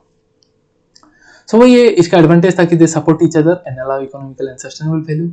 कोई भी केमिकल फर्टिलाइजर का जरूरत नहीं था क्योंकि डंग ही काम कर देता था मैन्यूर की तरह। और क्रॉप का भी जो वेस्ट होता था उसे कंपोस्ट बना देते थे, natural fertiliser and even natural gas भी जनरेट करते थे जो कि एनर्जी प्रोवाइड कर देता था फार्म को। जो फार्मिंग का भी जो बचता था आपका वो वेस्ट, तो उसको कंपोजिट वेस्ट कहा जाता है, उसको उन्होंने गैस बनाने के लिए भी इस्तेमाल कर दिया, तो एनर्जी मिल रहा था। तो दादा साहब ने हरियाणा किसान वेलफेयर क्लब बनाया और ये टेक्निक कम से कम 5000 फार्मर्स को उसमें इंक्लूड करके सिखाया। अभी तो बहुत हो गया होगा, ठीक है। Haryana Kisan welfare club. Now radio active waste, radio active radiation मतलब कि use of nuclear energy, nuclear energy से जो वेस्ट आने वाला है अल्फा रे बीटा रे, ठीक है। सो यार न्यूक्लियर एनर्जी का इस्तेमाल करने का दो बहुत बड़ा प्रॉब्लम है। एक तो एक्सीडेंटल लीकेज। एक बार अगर न्यूक्लियर एनर्जी देखे ना, न्यूक्लियर बम सुने हो गए, नागासाकी ना, हिरोशिमा नागासाकी फटा तो कितना एरिया तक 100 साल तक पूरे ग्लास ही नहीं होगा। आई डोंट नो व्हाट, ठीक है, सुना हूँ मैं भी, डिटेल स्टडी पढ़ूंगा, रुको आज ही पढ़ूंगा, ठीक है। सो अगर by chance nuclear waste energy अगर एक्सीडेंट लीक हो गया तो वही सब खत्म। जैसे कि 3 माइल आइलैंड इंसिडेंट है, सर्नोबिल इंसिडेंट है, ठीक है, ऑलरेडी होके बैठा हुआ यहाँ। सो गलती से अगर देखो हिरोशिमा नागासाकी में तो जानबूझ के गिराया गया था, एक्सीडेंटल लीकेज का बात किया जा रहा है, लीकेज। और फिर दूसरा प्रॉब्लम क्या है कि इसका safe disposal of radioactive waste is very difficult, बहुत डेंजर है। कैसे तो मैं बताता हूँ, क्योंकि न्यूक्लियर एनर्जी से जो रेडिएशन आने वाला डेट कॉजेस म्यूटेशन, और अगर हाई डोज में आ गया then it will be lethal, even kill कर सकता है म्यूटेशन करके, और लोअर डोज में होने से भी कैंसर कोज करेगा, and cancer is a very prevailing disease now, ठीक है। सो ये दिखाई दे रहा है, ये सर्नोबिल एक्सीडेंट है, and this is your 3 Mile Island incident. So देखो सब कैसे डिस्पोज करोगे इसे, डैमेज तो हमने देख लिया, डिस्पोज कैसे करोगे। तो इसको डिस्पोज करने के लिए एक तरीका होता है कि पहले तो आप रिकमेंड किया जाता है कि न्यूक्लियर वेस्ट जो इसको एक शील्डेड कंटेनर में आप डालो, ठीक है। इस तरीके से जो भी न्यूक्लियर वेस्ट है उसको आप इस तरीके से शील्डेड कंटेनर में डालो, और जमीन का अंदर में कम से कम 500 मीटर गड्ढा खोद के, वो भी रॉक्स, हर तरफ से रॉक्स और भर दो, सिर्फ जमीन इधर पूरा पहले गड्ढा खोद के रॉक्स भरो, इधर रॉक्स, पत्थर वत्थर पूरा, ठीक है। उसके बाद ये कंटेनर ऐसा डाल दो इधर में 500 मीटर दूर अंदर में, और इसको पूरा ढक दो, ताकि बाई चांस अगर फट भी गया, लीकेज भी हुआ तो उतना हार्मफुल, उतना इम्पैक्ट ना क्रिएट कर पाए। सो वही ये दिखा के रखा हुआ है कि आप इसे पहले सील्डेड कंटेनर बिल्ड करो विद इन दी रॉक्स, ठीक है, अबाउट 500 मीटर अंदर में बिलो दी अर्थ सरफेस, ताकि हो ना पाए। बट पब्लिक ने इसको भी अपोज किया इसमें था, तो अल्टरनेटिव काम चल रहा है, इसको कैसे क्या किया जाए। Now green house gases and global warming. Green house gas क्या है, तो ग्रीन हाउस गैस समझने से पहले हमको ग्रीन हाउस इफेक्ट समझना है। ग्रीन हाउस, तो ग्रीन हाउस आप लोगों ने ऐसा देखा होगा खेती में, ठीक है। तो इसमें होता क्या, बेसिकली यह होता है ऊपर से ऐसा ग्लास लग जाते हैं, खेती हो रहा है, ठीक है।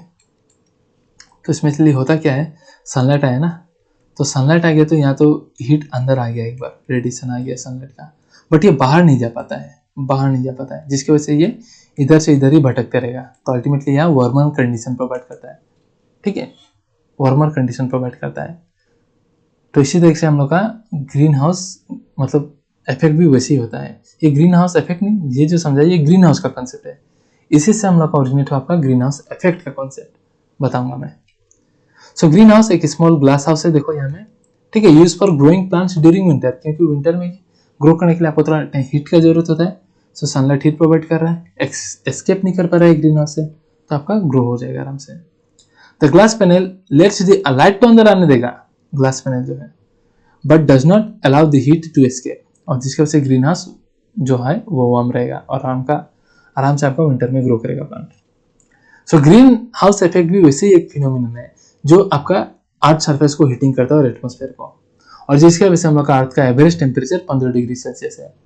आप बोलोगे कि सर मतलब टेम्परेचर तो 34 डिग्री है, 40 डिग्री है, 50 डिग्री है। तो ये ओवरऑल कहा जा रहा है। नॉर्थ पोल में तो -18 डिग्री भी है ना, कहीं में तो -20 डिग्री है, कहीं 0 डिग्री है। पूरा अर्थ का एवरेज टेम्परेचर 15 डिग्री है। तो इसमें होता क्या है बेसिकली देखो, तो ये अर्थ है, पकड़ लो, छोड़ो यहाँ से नहीं, यही दिखाता हूँ, ये फिगर है, नेक्स्ट में फिगर में दिखा देता हूँ। सो अगर ग्रीन हाउस इफेक्ट नहीं होने से हमारे लिए नुकसानदायक भी है। अगर ग्रीन हाउस इफेक्ट नहीं होता और हमारा अर्थ अगर वार्म नहीं होता, सो अर्थ का टेम्परेचर आज -18 डिग्री होता। ठीक है, इतने मजे में यहाँ बैठ नहीं रहते हम, समझ लो -18 degree. So green house effect होना भी जरूरी है, पर ज्यादा होना भी नुकसानदायक है। कहते हैं ना, everything is excess of everything is bad. तो देखो होता क्या, आप देखो, सी दिस फिगर, आपका सनलाइट से रेडिएशन आया अर्थ में, ठीक है, और काफी रेडिएशन जो होता है देखो रिफ्लेक्ट मार जाता है आपका, मतलब एटमॉस्फेयर से, एटमॉस्फेयर में जो गैसेस होता है, और काफी आपका अर्थ में वापस आ जाता है। अर्थ में आके अर्थ फॉर्म हो गया तो काफी अर्थ को एस्केप करने की कोशिश करते हैं, बट ये एटमॉस्फेयर लेवल एस्केप करने नहीं देता, वापस अर्थ में रिफ्लेक्ट बैक कर देता है रेडिएशन को। तो अल्टीमेटली अर्थ आपका जो है वार्म हो रहा है कि नहीं, हीट हो रहा है कि नहीं। प्लस जब एस्केप करने का कोशिश करता है अर्थ से रेडिएशन, तो यहाँ में ग्रीन हाउस गैसेस रहते हैं, कार्बन डाइऑक्साइड और मीथेन, जो कि हीट को एब्जॉर्ब कर लेते हैं और वापस रेडिएट कर देते हैं, जाने नहीं देते अल्टीमेटली बाहर। तो अल्टीमेटली अर्थ जो है वार्म होते रहता है।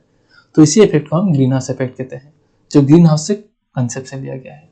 ठीक है, सो देखो, clouds and gases reflect about 1/4 of the incoming solar radiation. 25% कम से कम आपका रेडिएशन रिफ्लेक्ट कर दिया जाता है, एंड सम को एब्जॉर्ब कर लिया जाता है, बट आधा से ज्यादा सोलर रेडिएशन आपका अर्थ में गिरता है और अर्थ को हीट करता है, और थोड़ा बहुत अमाउंट का रिफ्लेक्ट बैक होता है।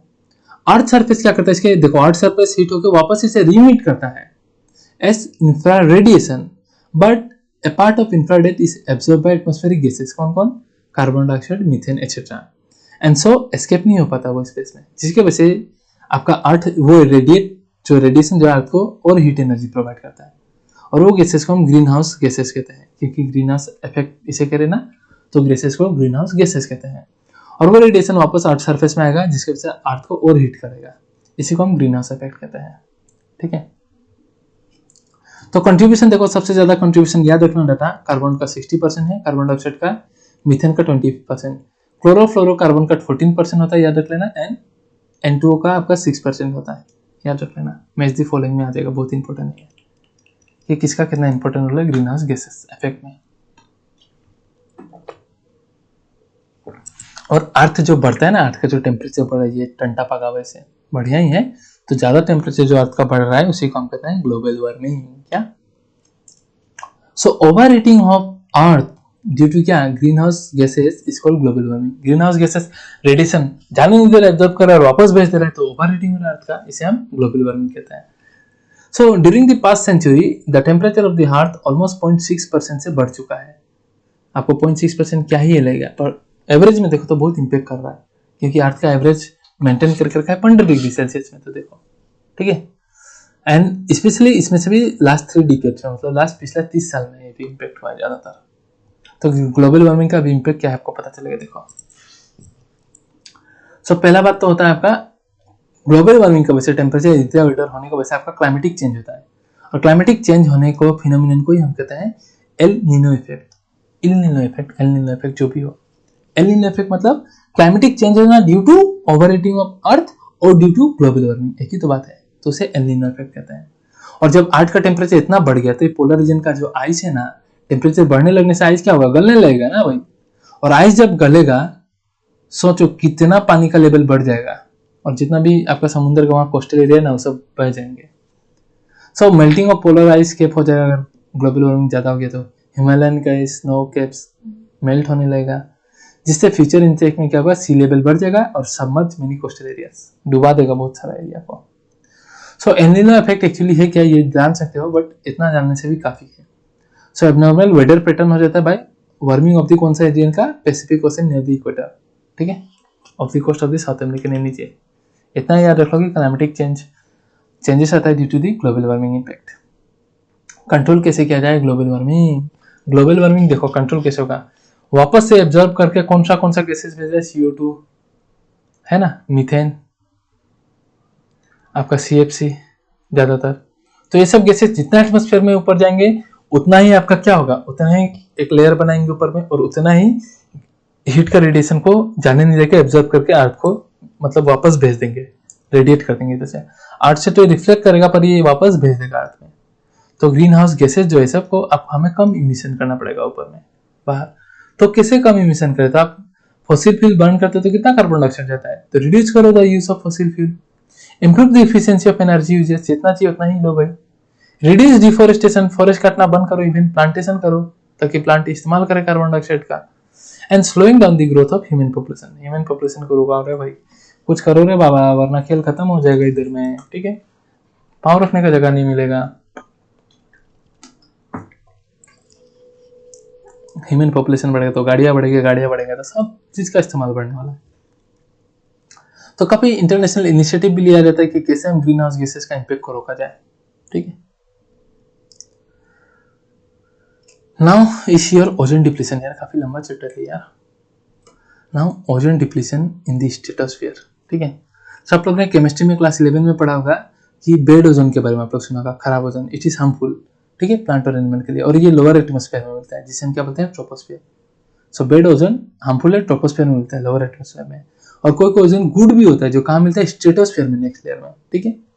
देखो ये क्या होता है, ये अर्थ है सपोज, देखो ये अर्थ है सपोज, इसे पकड़ लो ना, कैसे समझा, ऐसे नहीं समझा सकता आपको, ऐसे समझा रहा हूँ, ये प्लेन है, पकड़ लो प्लेन, हम धरती में है, ऐसा पकड़ लो, ठीक है। सो ऊपर में क्या होता है आपका, एक ओजोन का इस तरीके से लेयर बन जाता है, इस तरीके से प्रोटेक्टिंग, एक शील्ड का कवर बन जाता है ब्लैंकेट की तरह। क्यों? ताकि हम लोग का सनलाइट का डायरेक्ट यूवी रेडिएशन अंदर आ ना पाए, ठीक है। क्योंकि अगर रेडिएशन डायरेक्ट अंदर आ गया तो हम लोग के लिए म्यूटेशन करके हमारे लिए बहुत डेंजर होता है, प्लस कैटरेक्ट कोर्स करता है तो इसलिए ये जो आपका ओजोन का जो लेयर बनता है ये हमको एक ब्लैंकेट की तरह कवरिंग प्रोवाइड करता है, ठीक है। So it act as the shield, blanket की तरह काम करता है, absorbing the ultraviolet radiation from the sun. नहीं तो यूवी रे जो है काफी इंजरियस है हमारे लिए, म्यूटेशन कोस करेगा। पर समय बाय समय आपका जो ओजोन का जो थिकनेस है, ये मोटापा जो है ब्लैंकेट का, वो कम होते जा रहा है, ठीक है। और उसको मेजर किया जाता है DU, that is Dobson unit. DB जो था आपका, डीबी वो डेसिबल था साउंड का यूनिट, और डीयू जो है ये डॉप्सन यूनिट है आपका किसका, ओजोन थिकनेस का यूनिट। तो कैसे होता है मैं अभी इसको बता दूंगा, डोंट वरी, ठीक है। सो स्ट्रेटोस्फीयर में क्या होता है, यूवी रेज जो होता है वो एक्ट करेगा ऑक्सीजन में, ऑक्सीजन के साथ यूवी रेज एक्ट करके क्या करेगा आपका, इसको ओजोन में कन्वर्ट कर देगा, ठीक है, ओजोन बना देगा O3। नाउ ये O3 वापस आपका O2 बन जाता है। सो इस तरीके से आदान प्रदान इनका होते रहता है और काम बढ़िया से चलता है, बट एक बैलेंस वे में इनका प्रोसेसिंग होता रहता है। बट ये बैलेंस को डिस्टर्ब कर देता है हम लोग का ozone degradation by, it is done by your CFC, that is chlorofluorocarbon, मतलब क्लोरीन एटम बेसिकली, जो कि रेफ्रिजरेंट में हम यूज करते हैं और प्राइवेट पोलर एरियाज में मिलेगा जहां बर्फीला एरिया है। CFC बहुत रिलीज होता है ऊपर में। तो CFC क्या करेगा, ऊपर में मूव करेगा और रीच कर जाएगा स्ट्रेटोस्फीयर में जहां ओजोन का ब्लैंकेट है। और यूवी रेज जब CFC में एक्ट करेगा, ठीक है, CFC में जब आपका यूवी रेज एक्ट करेगा तो एक क्लोरीन एटम डाल देगा, रिलीज कर देगा, ठीक है, रिलीजिंग क्लोरीन एटम। अब in presence of chlorine atom ये कैटलिस्ट की तरह काम कर देगा, ठीक है, और ओजोन को डिग्रेड कर देगा O2 में, ठीक है। तो ये क्लोरीन बेसिकली क्या करता है आपका, ओजोन को, मतलब ये क्लोरीन बेसिकली क्या करेगा, मतलब ओजोन से आपका ऑक्सीजन तो बनने देगा, ओजोन का जो ब्लैंकेट है ना, तो आदान प्रदान होते रहता है एक बैलेंस में। CFC से जब आपका अल्ट्रावायलेट रेडिएशन आके क्लोरीन एटम रिलीज होता है ना, तो वो क्या करता है आपका ओजोन से O3 से आपका O2 बनने देगा, बट O2 से आपका O3 बनने नहीं देगा, ब्लॉक कर देगा इसको, ये प्रोसेस को, देख रहे हो। तो भाई O3 से O2 बन रहा है पर O2 से O3 नहीं बन पाने से ओजोन का जो ब्लैंकेट लेयर है वो थिन हो जाता है ना। सो इसको हम कहते हैं ozone depletion. So in presence of your catalyst ozone degrade हो जाएगा टू O2, ठीक है, ओजोन आपका O2 बनेगा पर O2 से फिर ओजोन नहीं बन पाएगा क्योंकि क्लोरीन एटम उसे बंद कर देता है, डिग्रेड कर देता है। सो इसके वजह से ओजोन डिप्लीशन हो जाता है, जो ब्लैंकेट है काफी थिक हो जाता है। और स्पेशली अंटार्कटिका रीजन में आपका ज्यादा CFC रिलीज होता है, तो इतना ही हो चुका है कि ऊपर से अब मतलब इतना ही पतला हो गया कि वो लाहे से लाए इस तरीके से हो गया, इतना ही पतला हो गया कि होल दिखने लग जाते हैं ऊपर से आपका वो सैटेलाइट से देखो तो। So this causes ozone depletion and it has form ozone hole over Antarctic region, क्योंकि वहां ज्यादा CFC रिलीज होता है। सो इसका फिगर दिखा रहा हूं मैं। सो ये रहा, सैटेलाइट से देखो तो ऐसा होल की तरह दिखने लग गया है, क्योंकि ज्यादा CFC रिलीज होता है तो ज्यादा CFC रिलीज होगा। तो ज़्यादा ओजोन को इम्पेक्ट कर रहा है, और इसी को हम कहते हैं ओजोन डिप्लीशन। सो ओजोन डिप्लीशन होने का इम्पेक्ट है भाई, अगर ये ब्लैंकेट एकदम पतला हो गया तो यूवी रेस डायरेक्ट अर्थ में आएगा, और अर्थ में आएगा तो यूवी रेडिएशन जो है वेवलेंथ, अगर यूवी का भी कैटेगरी होता है, UV ultraviolet A ultraviolet B, तो अगर यूवी बी आ गया आपका, ठीक है, वेवलेंथ अगर शॉर्टर देन यूवी बी आया, then it is completely absorb by earth atmosphere. But since atmosphere absorb करता है ओजोन, बट ये अगर ओजोन डिप्लीशन हो गया तो क्या होगा, ये यूवी रेस काफी म्यूटेशन कोज करता है डीएनए में, एजिंग ऑफ स्किन कोज करता है, ठीक है, स्किन सेल को डैमेज करता है, स्किन कैंसर कोज करता है, इसलिए आप क्रीम लगाते हैं, सनस्क्रीन एंड ऑल दिस, ताकि आप बच पाए। प्लस जो यूवी रेडिएशन होते हैं, कहाँ के भाई, जो यूवी रेडिएशन होते हैं, अगर इसका हाई डोज आया तो आपका कॉर्निया को इन्फ्लेमेशन करवा देते हैं, इसे स्नो ब्लाइंडनेस कहते हैं, इस तरीके से, ठीक है, कॉर्निया को फुला देता है ये। प्लस कैटेरेक्ट भी कोज करता है, कैटेरेक्ट मतलब यहाँ में आपका फ्लूइडी सब्सटेंस डिपोजिट होने लगता है, एंड इट में even permanently damage the cornea, और कॉर्निया डैमेज हो गया तो काफी मुश्किल है ट्रीटमेंट करना। सो इसमें डिटेल जाऊंगा नहीं, तो समझ लो ओजोन डिप्लीशन से कितना इम्पैक्ट पड़ रहा है कितना इम्पैक्ट पड़ रहा है। क्या हो गया भाई, ठीक है। सो इसे रोकने के लिए इस्तेमाल किया गया इंटरनेशनल ट्रीटी कनाडा में 1987 में साइन किया गया, उसे हम कहते हैं मॉन्ट्रियल प्रोटोकॉल। क्या Montreal protocol was sign to control the emission of ozone depletion substances, जैसे का सीएफसी को कम इमिशन करा जाए बोल के ये साइन किया गया था 1987 कनाडा में, मॉन्ट्रियल प्रोटोकॉल, ठीक है। And this are there are various protocol develop for developing countries, ताकि सीएफसी और अदर डिप्लीजिंग केमिकल्स को हम रिड्यूस कर पाए, ठीक है, क्योंकि आपका जो सीएफसी है ये ज़्यादातर रेफ्रिजरेंट होता है, रेफ्रिजरेटर में। Alright, now degradation by improper resource utilisation and maintenance. तो आपका ऐसा नहीं है कि आप रिसोर्स खत्म कर दो तो ही आपका डिग्रेडेशन होगा, अगर आप इम्प्रॉपर तरीके से भी अगर आप इस्तेमाल करो ना, रिसोर्स को यूटिलाइज करो इम्प्रॉपर तरीके से, चाहिए थोड़ा ले लोगे, इतना मेंटेन नहीं करोगे तो भी आपका डिग्रेडेशन होता है, उसका भी काफ़ी भरपाई आपको भरना पड़ेगा सबको। हमें क्या क्या, चलो देखते हैं। तो soil erosion and desertification, soil erosion मतलब पता ही है, सॉइल का बह जाना, डिजर्टिफिकेशन मतलब डेजर्ट बनना। So human activities like over cultivation, ठीक है, डिफोरेस्टेशन, पेड़ को काटो, grazing of animals and poor irrigation technique practices, पानी को अच्छे से नहीं मेंटेन करने से क्या होता है, आपका सॉइल इरोजन हो जाता है, लाए सॉइल जाते रहेगा, और काफी समय बाद हमें एरिड पैचेस बन जाते हैं लैंड का, बंजर इस तरीके से, और इस तरीके से जब बंजर एरिया काफी मिल जाते हैं तो अल्टीमेटली आपका डेजर्ट में कन्वर्ट हो जाते हैं, लाए देखो इस तरीके से, और उसी को हम कहते हैं आपका डिजर्टिफिकेशन, और उसका मेन कॉज है आपका अर्बनाइजेशन। अर्बनाइजेशन हो रहा है तो लोगों को फर्नीचर चाहिए, this and that, very sacred manner there, ये आपका अमेज़न का दिखा रहा है डिजर्टिफिकेशन, ठीक है। सो देखो इम्प्रॉपर यूटिलाइजेशन, रिसोर्स का करने का नुकसान। नेक्स्ट क्या है, water logging and soil salinity. देखो वाटर लॉगिंग मतलब अगर वाटर को अच्छे से मैनेज नहीं किया तो क्या होगा, पानी भर जाएगा। देखो खेती में ये सॉइल है सपोज, इसका नीचे में आपका काफी सेल्स डिपॉजिट होता है, ठीक है, तो जब यहाँ में पूरा वाटर इस तरीके से भर गया ना, तो सॉइल क्या होता है, ऑब्वियसली पूरा पतला हो जाता है कि नहीं। आप एक देखो इस सूखा मिट्टी में आप इस तरीके से एक लकड़ी डालो नहीं घुसेगा, पर जहां में एक हफ्ता से पानी है वहां में लकड़ी डालो तो इतना घुस जाएगा, तो ये सब थिन हो जाते हैं सरफेस, तो ठीक है, जिसके वजह से जो सॉइल है, जो आपका सल्ट है ना, I am taking another colour blue colour, जो सल्ट होंगे वो आपका पानी में ऊपर आ जाते हैं इस तरीके से लाहे निकल के सल्ट सब, और जब पानी लाहे जाते रहेगा तो सल्ट अब कहाँ डिपोजिट होगा, आपका सरफेस में डिपोजिट हो जाएगा, या फिर इधर थोड़ा सा ही डिपोजिट होगा, ज्यादा अंदर नहीं जाएगा, ठीक है। और बाद में जब यहाँ प्लांट सूखने लगेंगे तो क्या होगा, प्लांट का रूट से आपका सल्ट एब्जॉर्ब करेंगे, जो इसके लिए नुकसानदायक होगा, ठीक है। सो वाटर लॉगिंग की वजह से आपका सॉइल सैलिनिटी होता है, सॉइल में सैलाइन का कंसंट्रेशन, सॉल्ट का कंसंट्रेशन बढ़ता है ड्यू टू वाटर लॉगिंग होने। देखो so this are the problem as a part of green revolution के दौरान ये प्रॉब्लम हुआ था। इरिगेशन आप वाटर मैनेजमेंट कर रहे हो but without proper drainage system नहीं है तो क्या होगा, that will lead to water logging in the soil, पानी जमा होने लगेगा अगर ढंग से नहीं जानते हो तो, जिसकी वजह से सल्ट को ड्रॉ कर देगा सरफेस ऑफ द सॉइल, और सल्ट लाइस डिपोजिट हो जाएगा तो लैंड सरफेस में या फिर कलेक्ट हो जाएगा प्लांट के रूट में, और इसकी वजह से एग्रीकल्चर को नुकसान पहुंचाएगा, ठीक है। तो ये इम्प्रॉपर यूटिलाइजेशन के अपने वाटर लॉगिंग का, इरिगेशन का, तो इसलिए ये भुगतान मिलेगा आपको। क्लियर है? तो डिफोरेस्टेशन क्या ही बताना है, थोड़ा डिफोरेस्टेशन मतलब फॉरेस्ट को काटते रहना, काटना, ठीक है, जो कि नहीं करना चाहिए। देखो फिगर देखो। So it is the conversion of forest area to non forest one. Almost 40% of forest गायब हो चुका है ट्रॉपिक रीजन में in compare to only 1% temperate region में, क्योंकि टेम्परेट रीजन में उतना कुछ झमेला ही नहीं, पॉपुलेशन है नहीं, तो वहाँ नहीं कटता। ट्रॉपिकल रीजन में है तो ट्रॉपिकल रीजन का 40% फॉरेस्ट तो आपका लॉस्ट ही हो चुका है। So according to national forest policy 1988, ठीक है, ध्यान देना है। तो क्या बोल रहा है, अरे रब हो जा, क्या हो गया, हाँ, according to national forest policy 1988 of India, ठीक है, वो रिकमेंड किया कि 33% आपका जो है फॉरेस्ट कवर होना चाहिए प्लेन में, और अगर हिली एरिया है तो कितना फॉरेस्ट होना चाहिए, 67%। तो according to national forest policy act plain area में 33% आपका फॉरेस्ट होना चाहिए और हिली एरिया में 67%। बट रियलिटी क्या है, रियलिटी देखोगे तो ये पॉलिसी जो बना कोई काम नहीं कर पाया ऑनेस्टली। देखो 1988 में रियलिटी क्या है कि आप देखोगे तो इंस्टेड ऑफ 30% आपका जो फॉरेस्ट बचा हुआ है वो 33% नहीं होकर उल्टा 19.4% ही बचा हुआ है।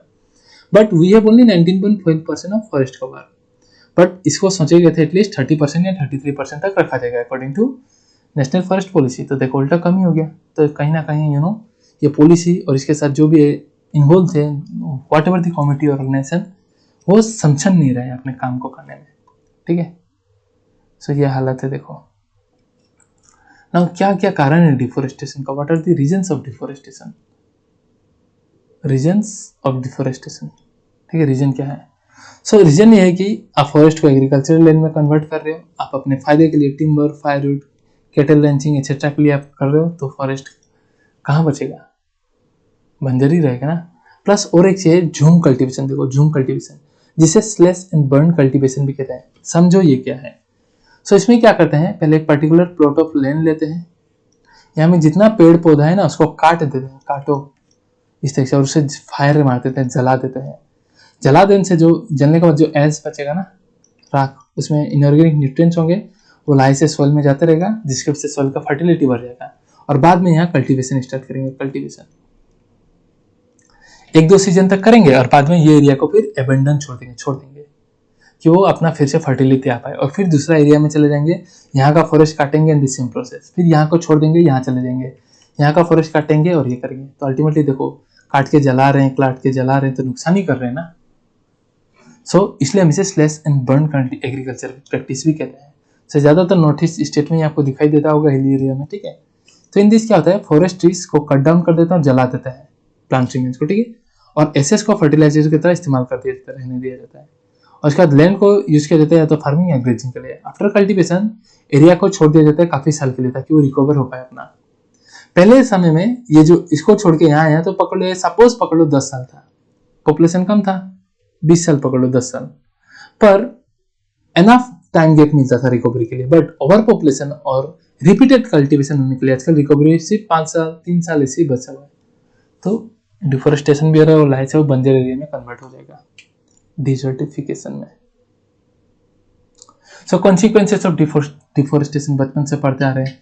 पेड़ काटोगे तो एटमॉस्फेरिक कार्बन डाइऑक्साइड बढ़ेगा, कार्बन डाइऑक्साइड जब बढ़ेगा तो ग्रीन हाउस गैसेस बढ़े, अल्टीमेटली ग्रीन हाउस गैसेस बढ़े तो ग्लोबल वार्मिंग ज्यादा होगा, ठीक है। Because trees hold a lot of carbon in their biomass are lost, tree काट रहे तो वो भी चला गया। Loss of biodiversity due to habitat destruction, काटते जाओ भाई अपने फायदे के लिए, नुकसान तो होने वाला ही है।